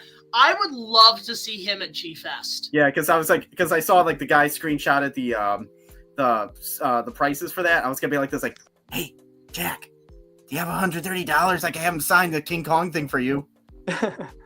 I mean, technically, my DVD was signed by Naomi Watts, so I met her like 10 years ago at Toronto Film Festival. Yeah, it was her. Ewan McGregor met him too. J.A. Bayona. No. And a newcomer to Hollywood. I met Tom Holland. He was 12. He was only 12. He was just a kid. He wasn't Spider-Man yet. No, I was 12 years old then too, because me and him are the same age. Why the fuck did you try to audition for Spider-Man? I tried to. I missed it by a day driving down to Florida because they had the auditions in Georgia. I missed it by a day. Well, you got your chance now. So, you're always the go-to Peter Parker for me. So yeah. Yeah, because I'm like, I think I would have done a pretty good job. And I mean, there's people that are like this, like, so do you think you would have been the one dating Zendaya then? And I'm like, I don't think so, because she's more like current pop culture stuff. I'm more like classic pop culture. Like, I'm an old soul. So I'm like, me and her, I don't think we would click. So. So I can't remember what the hell I was going to say. I'm just trying to find a photo because you bring up Elijah Wood and Sean Astin. I have a photo of me, a photo with those guys. Let me just see if I can find it. Okay. Yeah, I was gonna say too. They also announced Peter Weller and what's her name, the other actress from RoboCop. They're gonna be there. Well, what is it? Niagara Falls Comic-Con. They announced Michael Ironside's coming to that. See you at the party, Richter. Wasn't he in Terminator Salvation? Yes, he was the guy in the submarine. Yeah, he was the guy who's like, I don't believe in prophecy. Not when one can write the future in the heartbeat. Yeah. That's a great line, though. It is, Salvation is so underrated. Yeah. To some degree, yeah. I'm like, there's still holes in the plot that you could write on Swiss cheese, but I know, but like, I mean, that's the one thing I like. Here's the thing: it's the same thing with Jurassic Park. Despite all of my issues with its continuity and its problems with the story, the one reason I keep coming back to it, despite if it's good or bad, consistency, continuity. They don't ever think we're going to reboot it. They're just, like, as much as people praise a reboot, I'm fine with it still being consistent. Yeah, it's the same with me with Star Wars.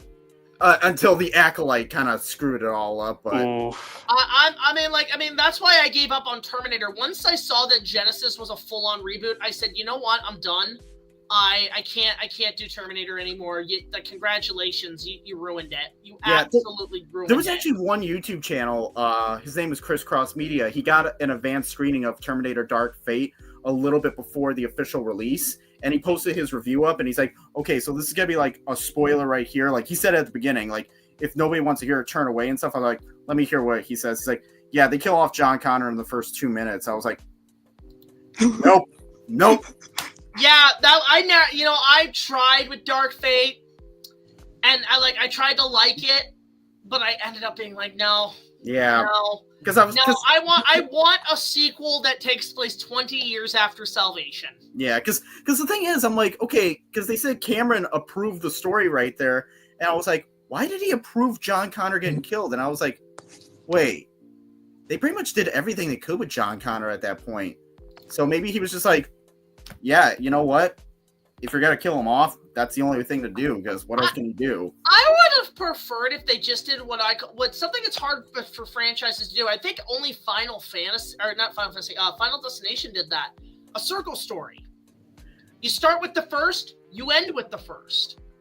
Like, I think the last film of Terminator the last scene should have been where John sends all the, like, Kyle and all the Terminators to their exact timelines, and the last scene shows literally one of the first scenes in the first movie of Kyle Reese in 1984, and he's like running around, and then he grabs the cop, and I think this is where I felt the film should have ended, the franchise. He punches the cop, pulls out the gun. What day is it? The date!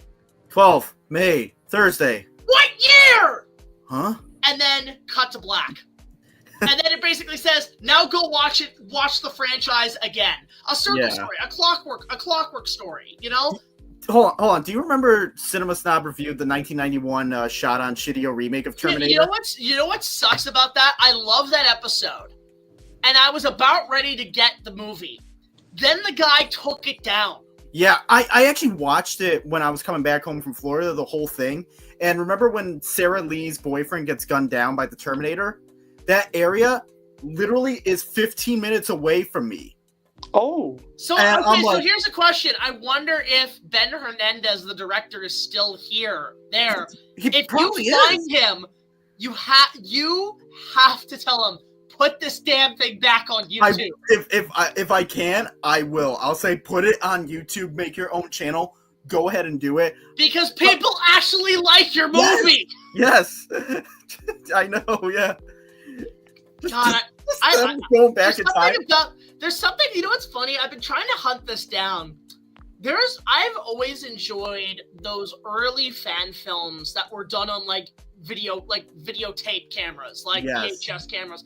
There's something so charming about those that, yes, today we have digital stuff, but you see the ground and dirt of those original fan films, and especially before the prequels, the Star Wars prequels, seeing some of those, I've been trying to hunt more of those type of films down.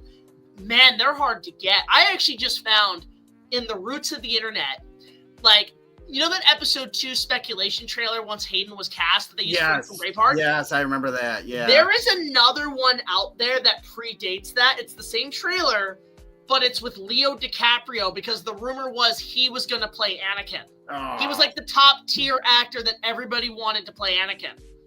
And I think, honestly, in an alternate, the thing is, George didn't choose him because he felt he was already too big at that time. And he felt it would have overshadowed the rest of what George was trying to tell, which good for him. He did the same thing with the original trilogy. But I actually kind of imagine Leo delivering some of those lines a little bit better. Yeah. Imagine, I'm just trying to think of a scene imagine that I scene don't where like he's talking. sand.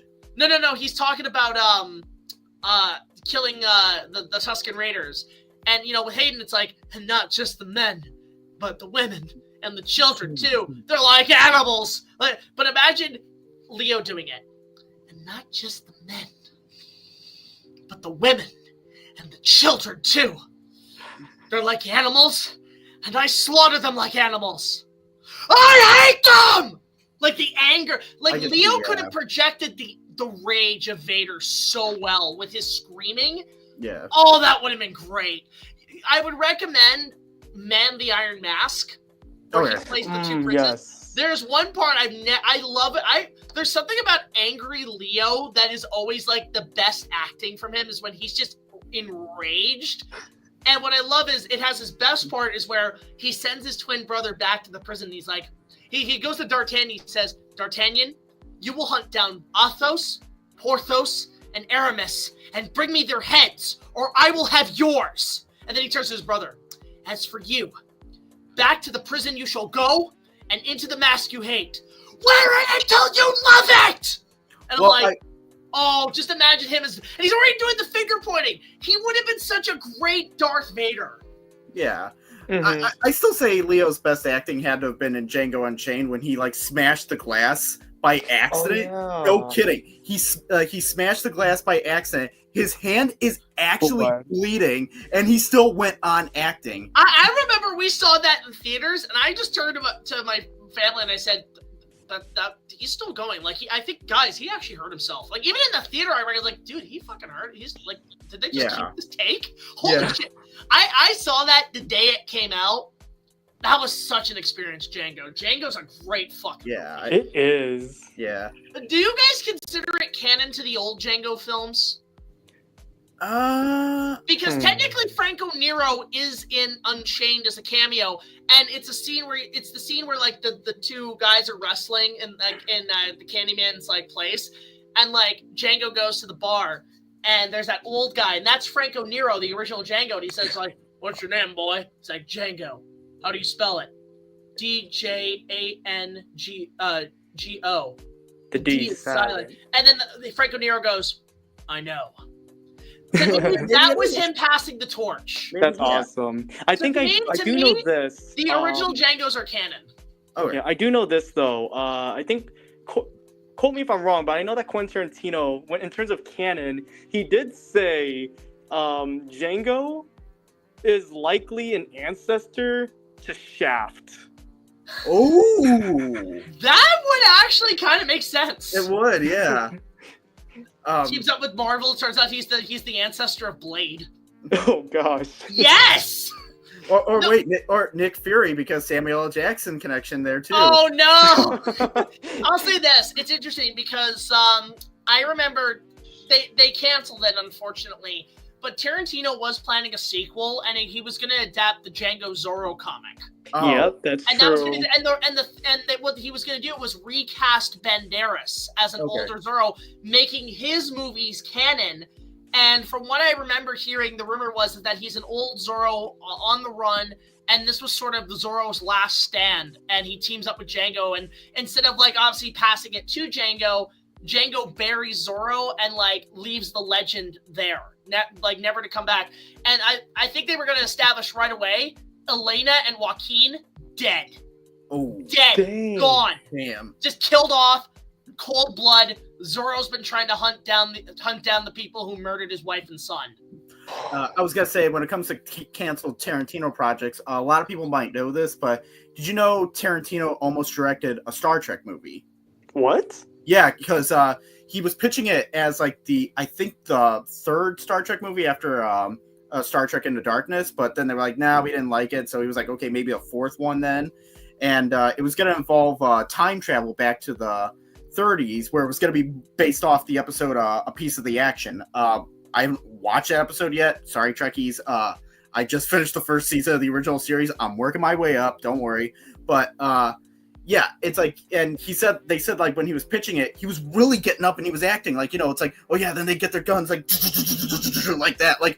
I'm like, man, he was really into this. But Paramount was like, yeah, we don't want to do this. We got another script where it's going to be Kirk somehow getting his dad through, back alive through time travel. It was gonna be like a Last Crusade type thing. I'm like, go with Tarantino. I no, screw that. Give me the Seth MacFarlane Star Trek movie that he did as a kid. Oh yeah.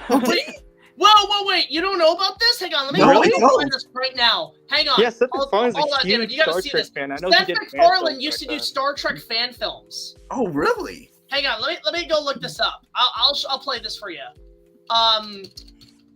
Because I actually think his Star Trek fan films are actually like pretty solid. Also, I just saw Nostalgia Critic is covering Beauty and the Beast. I'm gonna have to watch that. Also, thank you, Super Chat from Matt B. Thank you so much. Woo! Awesome. Really appreciate that a lot, man. Happy birthday, Jack the Legend himself. Yep. And also, the legacy lives. I'm just gonna say we're gonna come back with another legacy review at some point, but yeah, thank you so much for that, man. Let me pull up the Star Trek fan film because this is I can't believe you've never seen this, David. I've never seen it. No, like I said, I just got into Star Trek like maybe a month and a half ago. So don't get on me about Star Trek. So there's only a little bit of it, but here is a little. It's only a bit of it lives online, but here is Seth MacFarlane's Star Trek fan film. Let me just turn down this music so you can hear. But here it is. You guys can see the screen. Okay, let's do this. Here is... Play it. Here we go. All right, give it a sec.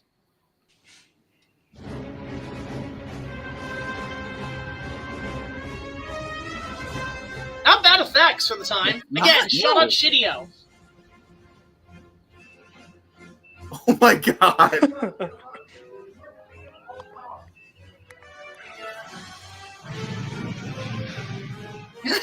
Oh my.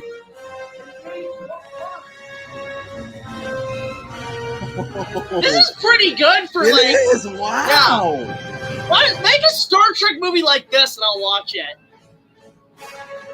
Oh my god, wow. The sets are great. Yeah, wow.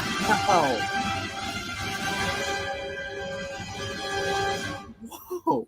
Like, how does he do green screen back then? That's what I wonder. There was ways to do it. I'm just not too sure how. Unless you went on like the Universal Studios tape adventure where you're like green screen in front of all the rides. Well, I think they did stuff like that in like malls back then in the 80s too. I'm not too sure. That makes sense. Honestly, this is like really good. Yeah. I love the production of this. Like the set's amazing. It's like, hey, IndiFan, when are you gonna review this? Well, Seth MacFarlane's old Star Trek films.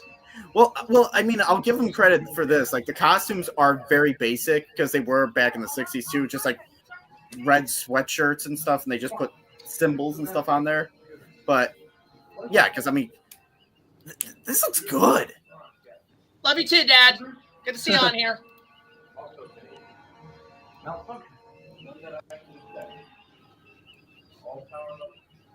Like, God, like, actually, let's be real. The true, real, best Star Trek homemade set of all time is the one the kids used in South Park. Yeah. the freaking Trekkies, like, that, I'd go play. If I was a kid, I'd go play with them. Be like, hell yeah, I'm going to go play Star Trek. Yeah. Oh my God, yeah. Oh yeah, fun fact, unrelated, but like in the cyberpunk universe, there's actually a gang just called the Trekkies, and they're just based off of like Star Trek, and they utilize like weapons. All their weapons are just weapons like based on like every generation of Star Trek. I actually think that's very interesting. Of course, they didn't appear in the video games because of copyright reasons, but they're canon. Dang. All right, let me continue playing this guy. I gotta find some photos here, by the way. I just got some photos that I want to share.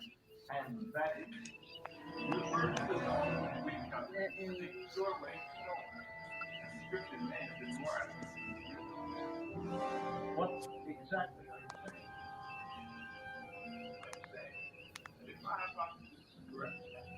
saying? Good Captain, you're right.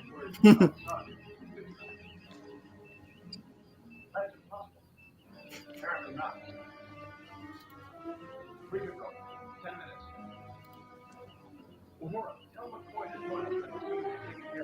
This is like really good. Yeah, it is. You just don't see this type of shit. Oh, the door. Oh, yeah. What the fuck? How do you do that? Mr. McFarland, how did you do that? Oh man, That is like really, really details. good stuff. yeah, just wow. Like, I mean, I'll say this. If I could find this picture somewhere, because I have, for one of my projects coming up, something Star Trek related. If I can find it, I'll see about throwing it on here. Okay. But I just can't. Yeah, you guys keep talking. I'm just trying to hunt down some stuff here. Because I was gonna say, I'm like, yeah, because the costumes, like I said, they're very basic. But I took a note from Linkara from one of his Star Trek videos because he's like, people have asked where if I got my costumes from. He's like, eBay, always eBay. So I checked eBay, and that's where I got. Yeah, that's where I got this from. And it's pretty cheap, right? It was about $50. Oh damn! Oh, it's Yeah, not terrible. Yeah, it's not terrible, but it's like it has the emblem there. It has the correct little stuff on the sleeve there, and you also see this on the show, the zipper on the side. Oh, so it's like I saw that, and I'm like, I have to get that because that's accurate. I only got the orange one or the yellow one, sorry, but I want to get a blue one because Spock is my favorite character. And okay, that makes sense. Oh, I want to show this. You were bringing up Elijah Wood and Sean Astin. Yeah. This was me at Fan Expo a couple of years ago. Oh my god! Oh, nice. Yeah, so my buddy Matt, who's the Urukai, who's in a couple of my videos, he invited me to take a photo with them, and it was like great. Okay. But the only thing I told Sean was, dude, you were snubbed an Oscar for Best Supporting Actor. Yeah. You were snubbed. Actually, it's funny too because we bring up Star Trek. I guess I'll show this because this is pretty cool. David, you're gonna flip about this shit. Yeah. Hold on. I want to show you because I just saw Sting on there. Okay. Oh, damn! That's what I'm looking for. Dang! It was at the next for me is Glamdrin, the faux hammer. Yeah, it was at the Renaissance Fair one year. It's not like real, like it's not like it's like a play sword pretty much, but it looks metallic and stuff like that. Like it does. I just picked this up and it's like aluminum. Oh, and nice! It was like $20 at a thrift shop. I'm like, yeah, I'm gonna get this. Yeah, so a sun chop. Also, guys, unfortunately, I have to get back to work. It's fine. It was really fun being on No the worries, man. I just stream. wanted to, before you go, Spectra, I wanted to show this off. Is this picture of me? Oh, nice. Yeah, So, awesome. fun fact. This is the actual set from the current Star Trek shows. Yeah.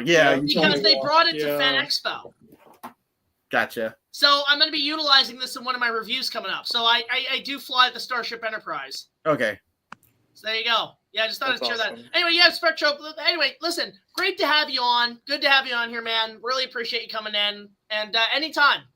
Yeah, thank you, Jack. It's an honor to be on these streams, and I have a lot of fun and just geeking out with all y'all. So and again, happy birthday, Jack, and just hope you have a wonderful stream and a wonderful day. Thank you so much. Really appreciate you coming in, man, and keep us posted on what you got going on. Yep. Will do. Peace All out, right. y'all. Dropping the Later. mic.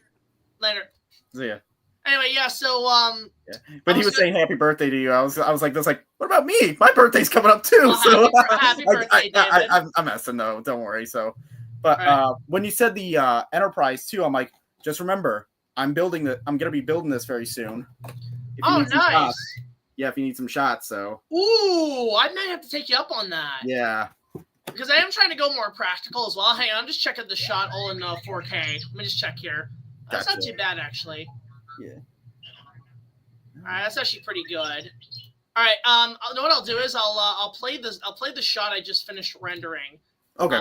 So you can see see the process. Everybody gets a little preview of Star Wars. Damn, I don't have popcorn. I'd be. Well, it's only a few seconds, but like I'm also going to be editing this shot. But here's the shot. I'm going to be doing a digital zoom on this, but just to give you an idea, so this is supposed to be on Coruscant. I'll act like a fan, like seeing a few seconds of Star Wars Yeah. anyways on YouTube. So you can see how that actually looks pretty good. Yeah, it does. Hold on, I gotta act like a fan that seeing everything in Star Wars. Like, oh my god, I gotta open up my Star Wars toys now. Yeah, so It's a mix of practical and digital, and there's a lot going on here. So this shot will look better when you see it in the final film. But this is sort of what happened. This was a very difficult shot, and yes, this all takes place on Coruscant. So okay, it looks good. Yeah, that actually looks pretty solid. That's sort of what I got going on right now. I was gonna do the full Rich Evans thing. Wait, do you have the R2 unit with? The oh my God, you have the R2 unit! No, the bad motivator. Oh yeah. Oh, fucking barbecue! I love that shot. Fucking Star Wars! Take that, Jar Jar! Fuck you, George Lucas! We got J.J. Abrams! It's funny, I actually have that toy that he throws. It's what it is, it's a battle droid tank, but I think it's like a pencil case. Yeah. I actually have that toy somewhere that I'm using. Connor R, good to see you. Yeah, we're just celebrating my birthday. I'm showing off some stuff for Star Wars. Actually, I might as well show a couple of clips of what I'm working on. Yeah. Just to keep everybody entertained tonight. We Phantom Menace, we don't need you anymore. We got J.J. Abrams. I was like, have you know what? Have we officially declared to call him Jar Jar Abrams? Maybe, because I remember we were doing in JJ We Trust for Force Awakens, but then after Rise of Skywalker. Ooh, we retract it. Yeah. We take it back. But the thing is, I'm like, no. Yeah, because the thing is too, I'm like, whenever or if ever the Rey movie gets made, because they keep fucking losing writers. They keep losing the goddamn writers. And yeah, it's just like I actually have read Colin's Duel of the Fates script. Way better story. Yeah, I've heard. Yeah. Actually, I'll say this: I might be taking some elements for that later on, but I'll just show another bit. I just worked on this shot last night, and it's basically just let me just get a better version so I can replay it. It's basically just a shot of the Falcon landing on Coruscant. That's really it. But let me just try to find the right player for this. I don't know why it's not doing Windows Media Player. Open with here we go. Okay. Here we go. I want to use this because this has a repeat button. But I worked on this the other day, and fun fact with this shot, the Falcon is all practical. It's actually a model. We're actually trying to use more miniatures for this. Okay, so. Here's another little preview of what's to come, but you can see like where this is going to look good. Like, come on, that actually looks pretty solid. Yeah, not bad. Yeah, it's just the Falcon landing. That's really about it. It's just the Falcon landing on a platform. So this is the type of visual effect shots that, I'm just currently working on. Trying to see if there's other, just most of the shots are just green screen elements and so on. But I've got a lot going on with this episode coming out that I'm honestly like really excited to show off. So gotcha, yeah. But what I was saying earlier about the Rey movie, I'm like, if they ever make it, I was thinking of like doing that as like a Rich Evans type sequel type thing. I'm just gonna be like, yeah, I'm just a Star Wars fan. I'm gonna hate this thing, and then like the last shot, I'd be like, oh my god, this is the greatest thing ever. Yeah, like because I'm like. Why are we calling it the Rey movie? It's episode 10. It's technically episode 10. It kind of is, but if it's its own spin-off thing, well, that's the thing. They might as well just do it. Like, isn't that what they're doing? They're doing a new trilogy. I think they realized that, like, maybe the problem is the story is just so big and ambitious. They're thinking, screw it, we're gonna make another trilogy. It could. I don't know. It's just rumors at this point. We can't officially go off of it. Wasn't Lucas's plans though to do a total of 12 episodes? 12, yeah. Then why not just do it? Just do it. Listen, listen. You got nothing left to lose at this point. Yeah. You're so far. Like, I don't know what. Here's the things I would do if I was in charge and I was told you have to make episode 10, 11, 12. Yeah. Here's what we're doing. We are no more Palpatine. No more Palpatine.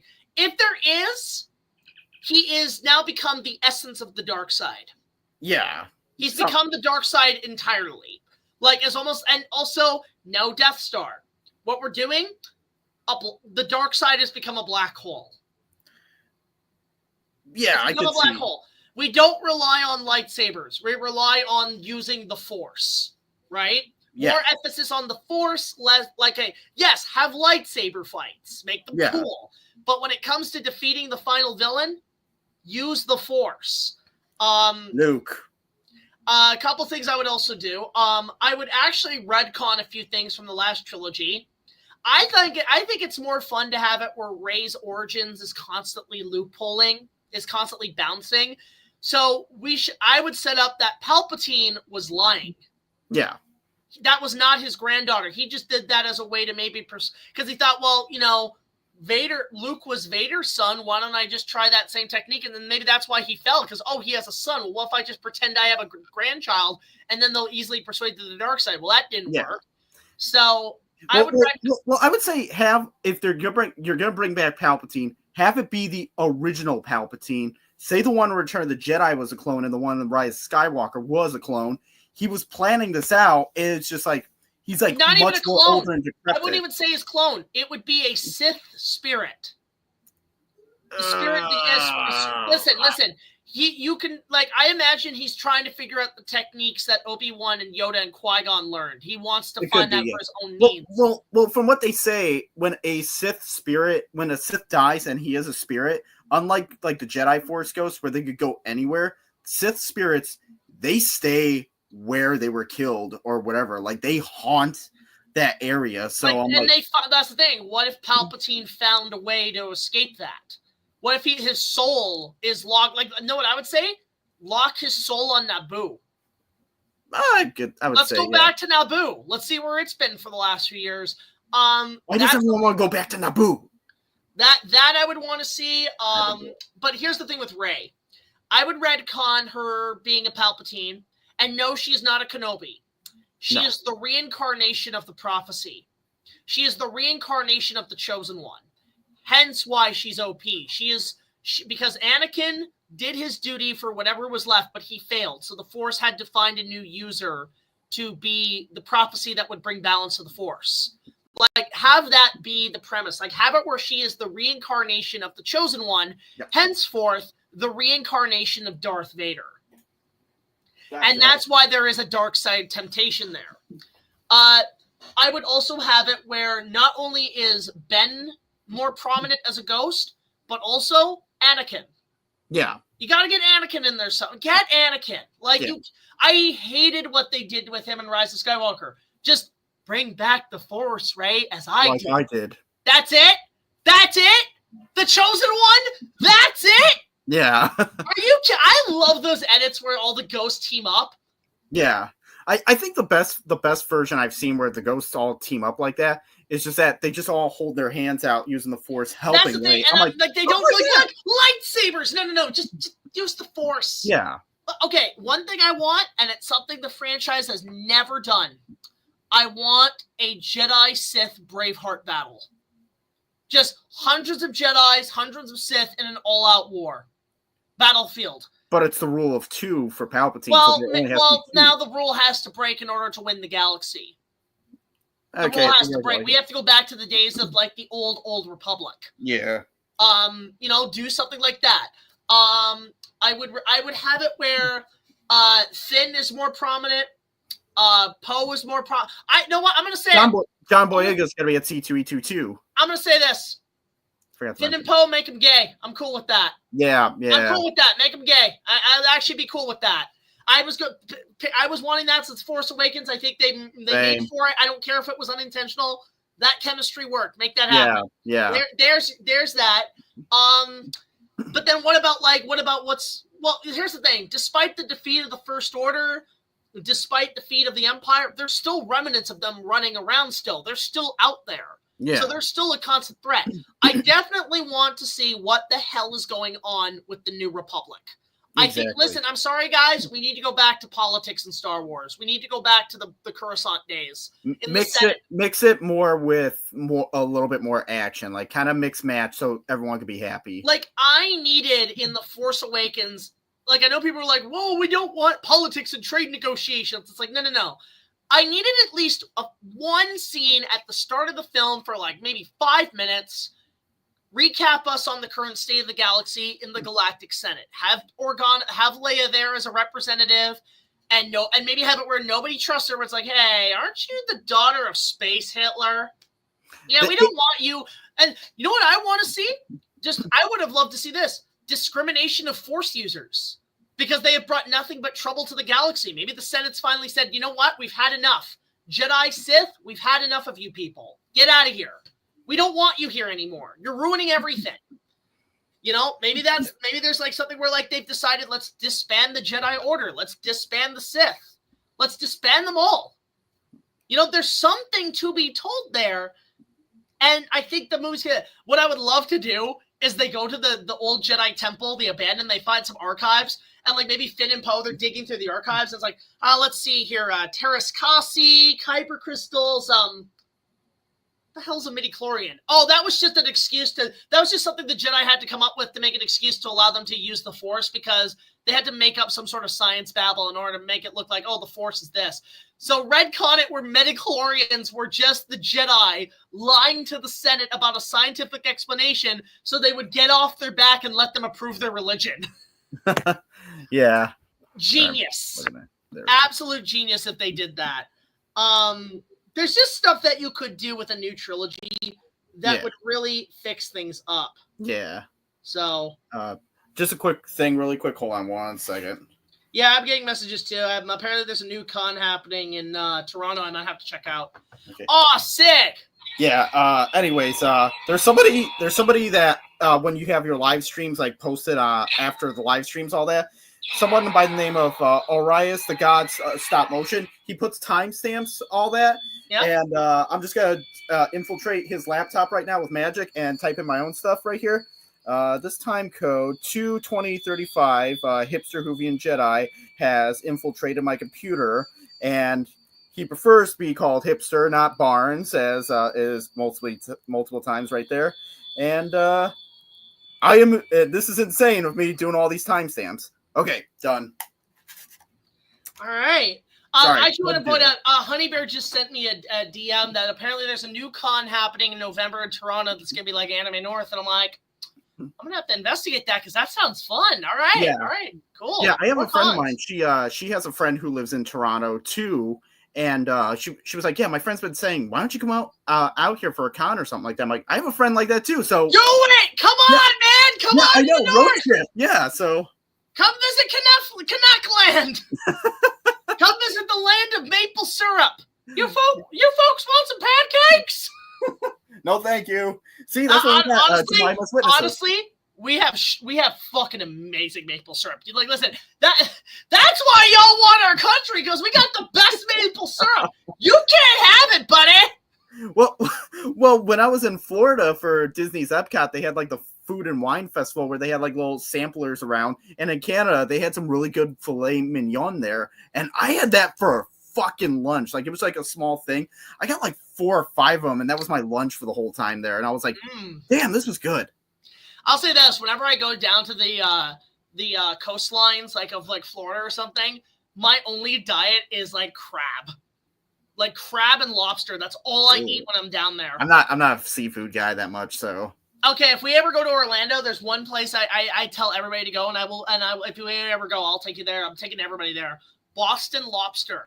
Best food in town in Orlando. Okay, it's all you can eat seafood. It's crab, lobster. It's not just that, steak, anything. It's a whole buffet.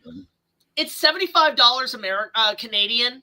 It's about 65 probably on your end. But it's all you can eat, and it's legit crab, legit lobster, sushi, everything you can think of, and it's amazing. And I know in Orlando, somewhere around there, they have one of the world's largest McDonald's. And been there. Did you have the McPizza? I have not tried their McPizza. I was skeptical, but next time. However, they have the last remaining animatronic of Mac Tonight. Ooh. Mac Tonight, who actually I found out in those commercials was played by Doug Jones. Oh, nice. The guy from like all of Del Toro's movies. Yeah. Yeah, he was in the Mac Tonight costume. So I've seen that thing up close. It's terrifying. But I've been there. They have a couple things there. They have like when me and Dad went there 2 years ago. We were at I can't remember which hotel resort was. I think it was the which one's the one with the red logo and the cursive? What brand of hotel? The Hampton Inns, I think. I think, yeah, something right? like that. Yeah. But next to it was an abandoned dinosaur golf course. Yeah, I've been there in 2019. I've been there. It's yeah, so creepy. Yeah, I got some shots of that for my project. Like I got this. Like when I went to Orlando early in the morning, I know it was sunset. I got this gorgeous shot of like the sunset beaming on my camera, and there's a silhouette of that brachiosaur. Okay. And it looked so good. And there was also, I found out there's that raptor that's in there. I think that's one from a Jurassic Park piece of merchandise, and it was just a bed there. Part of me wanted to kind of sneak in there and like grab it and like take it home. Even my dad was like, "Let's go in there and grab it." I'm like, "Are you insane?"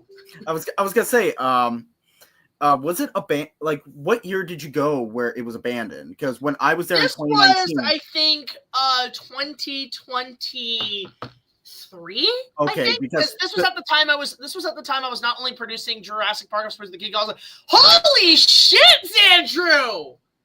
Yo, what the fuck? Whoa! Oh my god! What? Xandrew! Bless your heart, man! You scared David away! No, Jack, you scared me away. I'm sorry. Wow, Xandrew, thank you so much. Really appreciate that, man. Hey, man, come on in. Invite Yes, come on in, man. Come on in. Like, really appreciate. Like, I want to cry, man. Wait. We gotta let him join. We gotta do the right chant. One of us. One of us. Google goggle. Google gobble. Google gobble. What the hell does Google gobble mean? Super Michael 99 also watched Narnia Kids 1 second after movie. What? Right. Okay. I guess we're doing another reaction. Super Michael coming. My God. What? The super chats right now are on. Guys, keep it up. It's a marathon now. The super chats are on fire. Xandrew, you started a revolution. My goodness. Hold up. What is this? What is this? Narnia Kids 1 second after movie ends. All right. Narnia Kids 1 second after the movie ends. Let me say this really quick before we start that, because I'm going to forget. Because the abandoned golf course for the dinosaur thing, I was there in 2019. It was still operational right there. So my guess is it might have been closed down and abandoned because of COVID. Probably. And like, I thought about like, going in there, but honestly, Super Michael 98 and Xandrew, thank you so much. I'm at work right now. Okay, well, no worries. Next time I do a stream, I'll bring you in, man. But I really appreciate that, Xandrew. You're awesome, dude. Like we gotta do something at some point, like a collab or whatever. Just hit me up when you want a cameo or something. But I'll get on that for you, man. Like, thank you so much. Bless your heart. God's with you, man. God's with you, 100%. But I'm gonna check this out. 1 second. So Super Michael 98. Suggested this 1 second after. Oh boy, I'm scared. I'm scared too. Super Michael. Sometimes you get a gem, and sometimes you get wait, what? But I don't mind. Hey, I'm getting paid for it, so yeah. Let's see here. Let me just get this going here. This sounds this sounds horrifying. Yeah, I'm scared too. Hold on, let me put my. Okay. Never mind. Okay. All right. Well, Square One. Advertise. We have ads for Square One here in Canada. Okay. All right, here we go. Okay. Well, okay, okay. All right. I'm scared. Oh, God, this looks like an Instagram post. I'm scared, too. And I know Instagram right now. They're pretty raunchy right now. Brother, slow down. It's like Smosh? Where art thou going, brother? This is Smosh. What was it? It looks like Smosh. No, it's not Smosh. It kind of like British Smosh. I can't believe it. We're children again. I'm scared. I am very scared where this is gonna go. Me too, yeah. Oh, no. Oh, my God. No, I don't want this. Oh, fuck. Kids? Oh, my God. We're kids? We spent 25 years in Narnia, Oh, God. and now we're just kids? Oh, no. We were kings 30 seconds ago, and now we're just kids? I'm actually kind of agreeing with these kids I right agree, now. yeah. Ruled over a vast nation, Oh. and now we're just poor and from England? You'll keep saying I decapitated a man. Oh. And now what? I'm just supposed to go to middle school? I let a lion devour a witch. You met Santa. He gave you a sword. I forgot about that. I forgot Santa Claus is in Narnia. And he gives weapons to children. Yes. That's a Santa. And now what? I'm just supposed to play tag with other 9-year-olds? Like none of that happened? I was ripped, right? You were shredded. Because I'm like 90 pounds right now. I don't want to do this. So dating girls our age is off the table. Oh my God, I had a wife. Monica, I remember. I had a talking beaver wife. Oh my God. Wait, what? What the hell? This is the funniest thing I've ever seen in my life. Helped raise her beaver children. They called me dad. Oh God, did you keep any of your gold? I'm into beaver. Did you keep the gold? I mean, wouldn't you? Wouldn't you keep the gold just to Yes, I would. I would bring it here and fucking gash it in. Beavers now. I prefer them to people. I had an... I guess he is a Canadian. Wait, if he does that, how does he celebrate Groundhog Day? Oh, don't bring See that the up. shadow, honey, I'm going in. Don't bring that up. That damn groundhog. Emerald the size of a walnut around my neck. What do I do Wait, with what? that? I prefer them to people. I had an emerald the size of a walnut around my neck. What do I do with that? Oh, Okay, I'm going back. what? I need to get Monica. Okay, those kids need their father. Wait, he had kids. What? With a beaver. With a beaver. No. Okay, now I just prefer the ending of Epic Movie where they all get run over by Borat. Yeah, I was gonna say. And then Mr. Booty plays. But won't more time have passed there than here? Because then if you... I don't know. Okay, but we gotta try. But I'll be right back. It's been 1,000 years.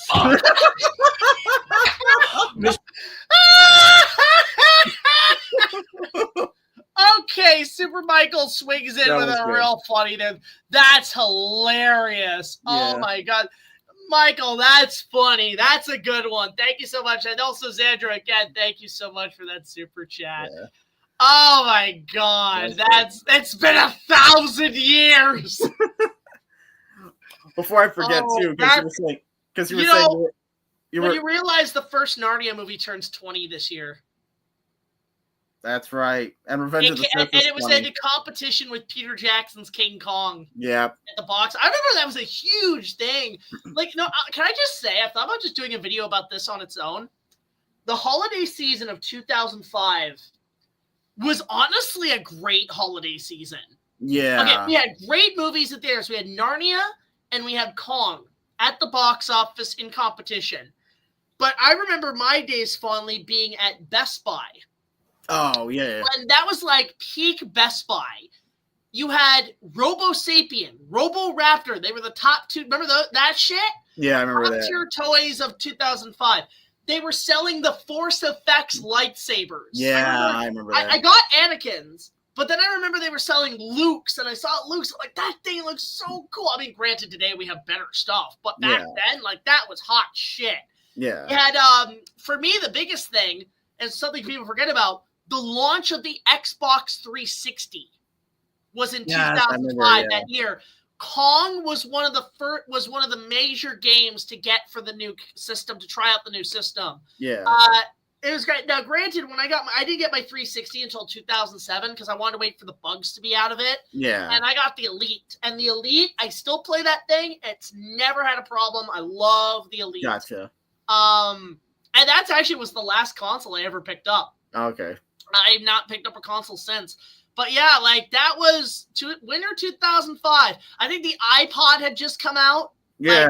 Like, remember the commercials with that song? Work me up, put me down, stop me up, and what? Like, I actually thought about cosplaying that. Like, I want to cosplay the iPod commercials where I just get an iPod, just the white iPod, and then I wear a black morph suit with all black outfits and just do the iPod commercials. Yeah. And I bet a lot of kids too were asking for a bunch of Star Wars stuff that year too. Oh yeah, the merch. I love the Revenge of the Sith merchandise. Boom. Yeah. Like, big Darth Vader logo, the Lego Star Wars. I actually did get most of the Lego Star Wars sets for that. Yeah. But there was a video I was watching too about the Star Wars merchandise, and somebody said like Anakin and Palpatine were part of deleted scenes. Wait, most likely, because Palpatine, for when it was like regular Palpatine where he had the lightsaber in his hand, clearly most of the time we saw the one with the red lightsaber, but some Palpatines had a blue lightsaber. Really? And, yeah, and if you look, his handle, no matter what, for the lightsaber was Anakin's. And if you look in Revenge of the Sith, he in some frames he is holding Anakin's lightsaber, and yeah, we because know that was because he was originally going to be in the scene. I know. yeah, and then. Oh, good. And then I was going to say, then Anakin, he had the blue lightsaber, but he also had the red lightsaber too. And even the toy lightsaber. Yeah, I had that. The color, the one that changed colors. Yeah. And the guy said, you know what? Maybe Anakin's lightsaber was always intended to be red. And he's like, and there would have been a shocker moment too, because when after he's knighted as Darth Vader and he's going up to the temple, we don't see the lightsaber turn on at all. But then we get to the younglings, Master Skywalker, there are too many of them. What are we going to do? And then he turns it on. Imagine if that was red right there. That would have been an amazing reveal. Here's the thing, like, that would have been cool. The biggest pisser for me, and I have the toy of this that Disney put out. Okay. So the biggest pisser for me is Darth Vader was going to brandish his lightsaber. And the thing is that the lightsaber, this is the one he uses in Revenge of the Sith. Yes. Design. He doesn't even use it. I know. And it's such, like, even for a toy, this is the Disney Store one. Yeah. Like, look at this. Yeah. How did we not get this? I don't know. In fact, I actually remember I thought this idea that if Anakin had turned earlier, we're like, here's what I always imagined Episode 3 being like, is that Obi-Wan eventually does find out about his relationship with Padme and the child, right? Yeah. And he obviously wants to respect, like, there's one scene that has never been shown on the DVDs, but it's in the comic adaptation, and it was shot, and they've just never released it on any of the deleted scene stuffs. There was going to be a scene where Obi-Wan was with Padme at her apartment, and he finally figures out that they've been smashing. Because he literally says, like, I've been concerned about Anakin, and I've been concerned about what he's doing. Has he been here? And he literally tells Padme, I can see you two are in love. Yeah. And he knew. And then the last bit of it, he was reported back to the temple, and he says, I'm not telling the council about any of this. You have my word. Yeah, so he knew, but for the sake of his friend, never told the council. I think these should have been scenes, because remember that scene later on where, like, Anakin's looking at his fucking iPad, and then he's like, Obi-Wan's been here, hasn't he? Yeah, I remember. This morning. That was the scene. Yeah. And then it's never shown up in the deleted scenes. I think there was actually one of the drafts. There was supposedly going to be more of that, and I think Lucas was trying to imply that maybe Obi-Wan was starting to have feelings for Padme. Ooh. Which would have created a love triangle. Yeah. Like, ooh. Then you imagine then it's like imagine like Anakin and Obi-Wan, instead of like throwing down their lightsabers, they just take their shirts off and brawl. It's like Jerry. Yeah. But the thing is, yeah, it's like, although I like in the Clone Wars, they established even then Obi-Wan knew. And it's only because Anakin figured out, I have a thing for the Duchess. Obi-Wan, you hypocritical fuck. Yeah. You tell me I can't be smashing Padme, but here you smashing Space Diana over here? What's wrong with you? Yeah. Have you heard the rumors that that boy that was with the Duchess is actually Obi-Wan's bastard son? Yeah. And then there was a possibility that was Rey's father. Yeah, it's just, Yeah, so the thing is, if we were to get Anakin's red lightsaber, here's how I would have established it. Obi-Wan tells the council about it, and then instead of helping Anakin, they disband him from the Jedi Order. He leaves in a huff, and he's like really angry, and that's when he goes to Palpatine. Yeah, and he obviously knows that they're going to confiscate his wife and his kids because of the powerful of the Force. Yeah. But right before, it's like that scene where Ahsoka leaves, right? Yeah, you told me they have a this, scene like that, but I imagine this is how the scene would have gone down. before Anakin leaves, Obi-Wan's trying to tell him, Anakin, I'm so sorry. Like, I thought that they were going to help you. Maybe that's where you see the flaws of the Jedi. Like, maybe Obi-Wan starts to doubt the Jedi Order. And so then finally Anakin says, listen, it's okay. He's lying under his breath, but he says, listen, if they're going to take my kid, I want my son to have this when he's old enough. Yeah. Hands him the lightsaber. Then that would have because that's the one lie that Ben still kept to this day. Your father wanted you to have this when you were old enough. That would have been the one thing they could have retconned. Yeah. But anyway, so like, have that, and then he gets the fucking red lightsaber. Yeah. That would have made more sense other than I'm just gonna take it off Mustafar and pretend your father wanted this. Wait, are you just grave robbing my ass while I'm burning alive right here? I hate you! Well, I mean, it's the high ground way. I mean, the Jedi way. High ground. No, he's just like, what? I was like, I am burning alive! My dick and balls are gone! Oh, I guess you really don't have the high ground. Goodbye, then. Instead of going hello there, he goes, goodbye there. Wait, before you go, please, I am really on fire. I do not want to live at this point. Can you please kill me? No, it is not the high ground way, the Jedi way. Listen. Perhaps you could get me some ointment or some sort of Vaseline or antibacterial because I am in serious pain. The wounds are starting to smell like almonds, which is not good, Master. Well, I think Padme needs them more on the ship because she looks pretty dead here on the high ground. Okay, fuck it. Let me try moving my robotic arm. Ah!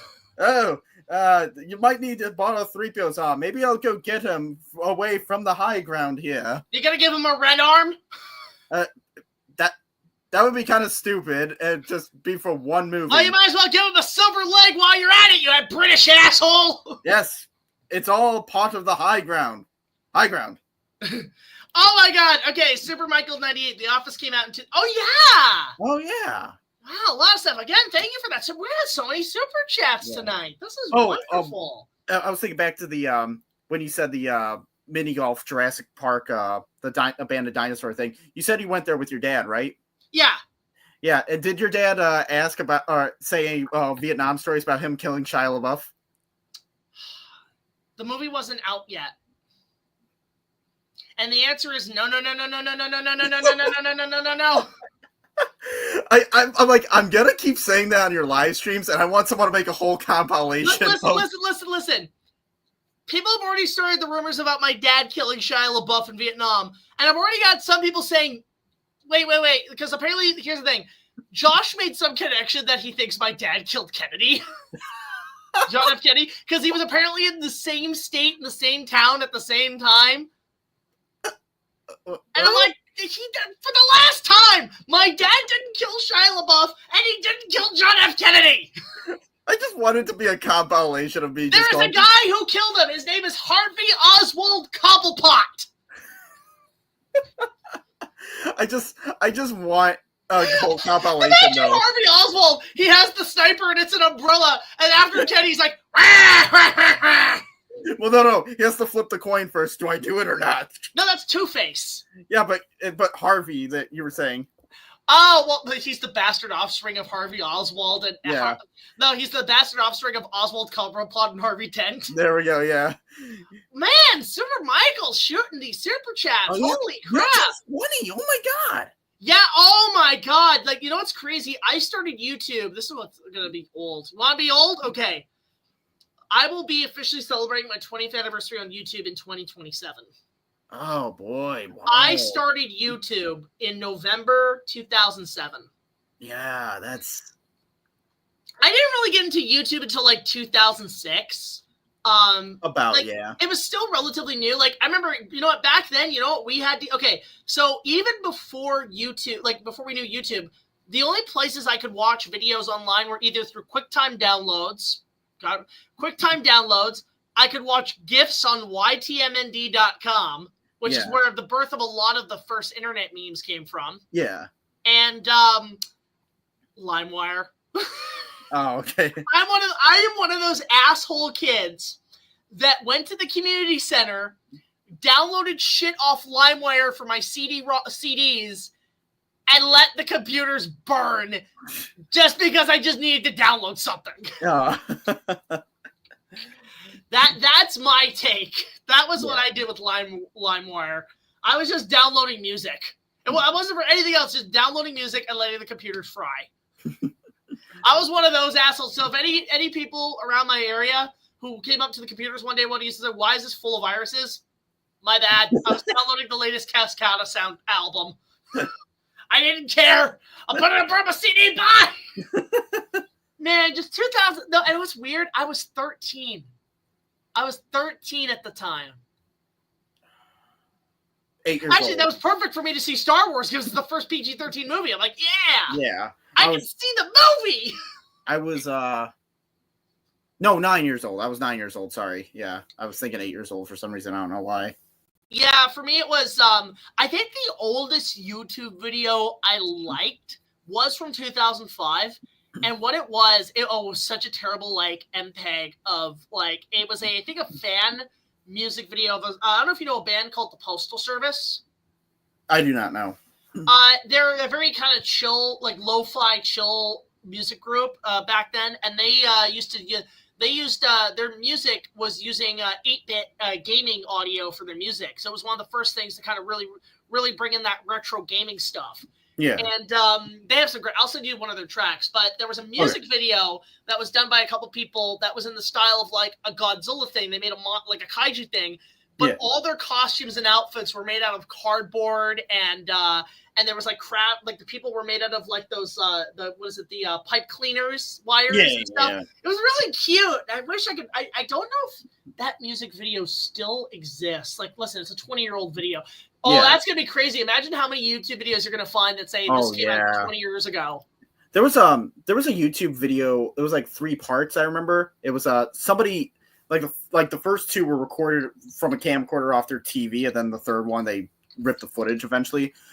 It was called the Luke Skywalker Adventures, where it was just they took the footage from the movies and they just dubbed over him to say whatever. It was like the funniest shit because Luke kept calling Yoda Grandpa, and he's like, "I've told you many times, I'm not Grandpa."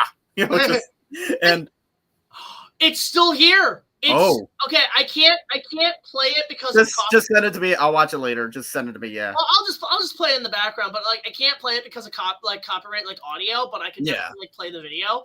But this video is 19 years old. This came out Christmas Eve, 2005.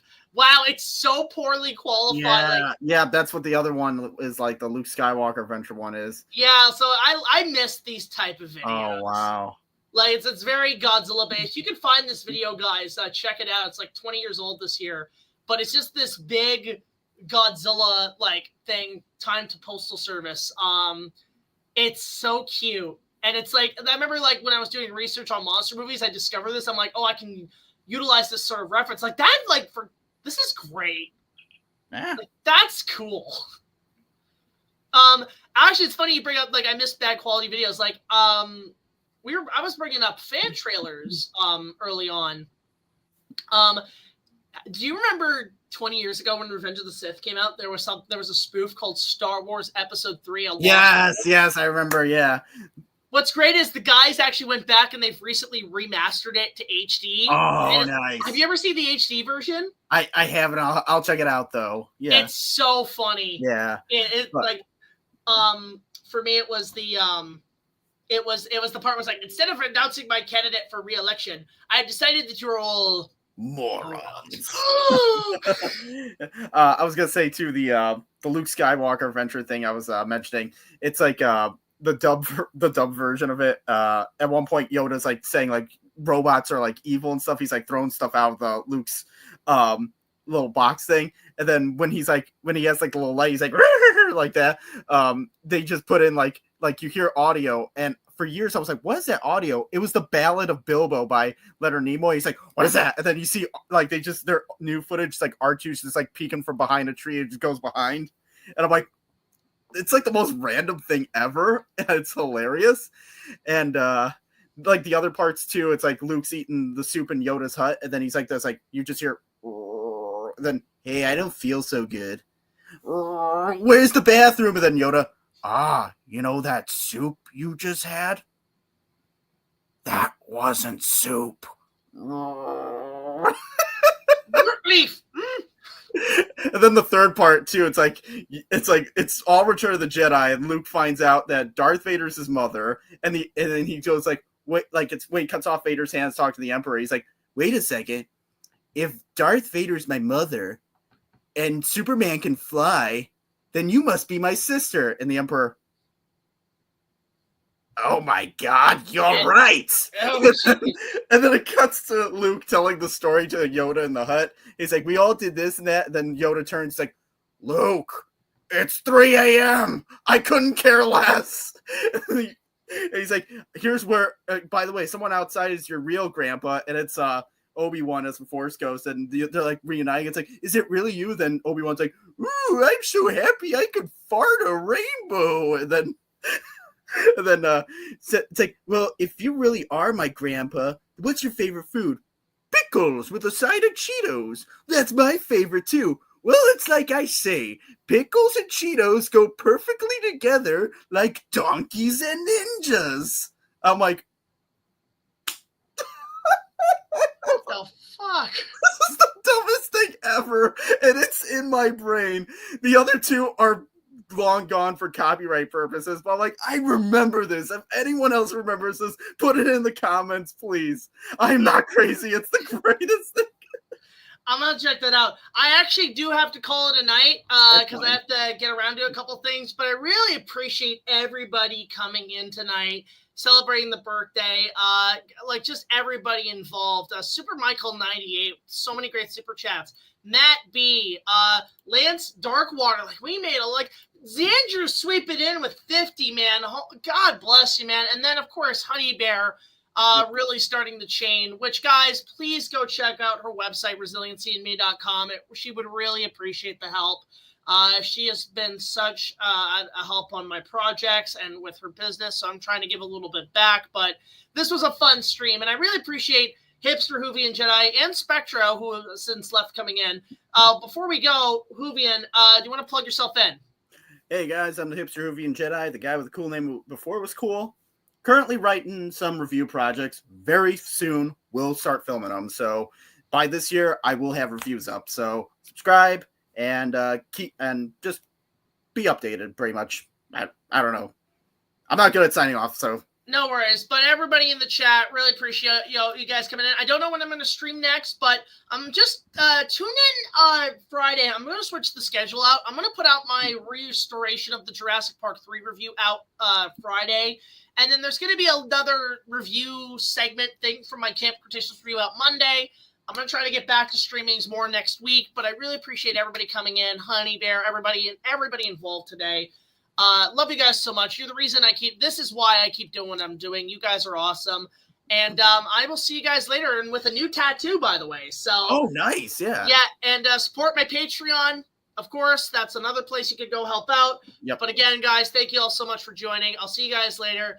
BigJackFilms and Hipster Hoovian Jedi signing out for now. Thank you all so much for the birthday wishes and all that. There are no words. Love you guys so much. I'll see you guys later. Okay. Bye-bye. Ah!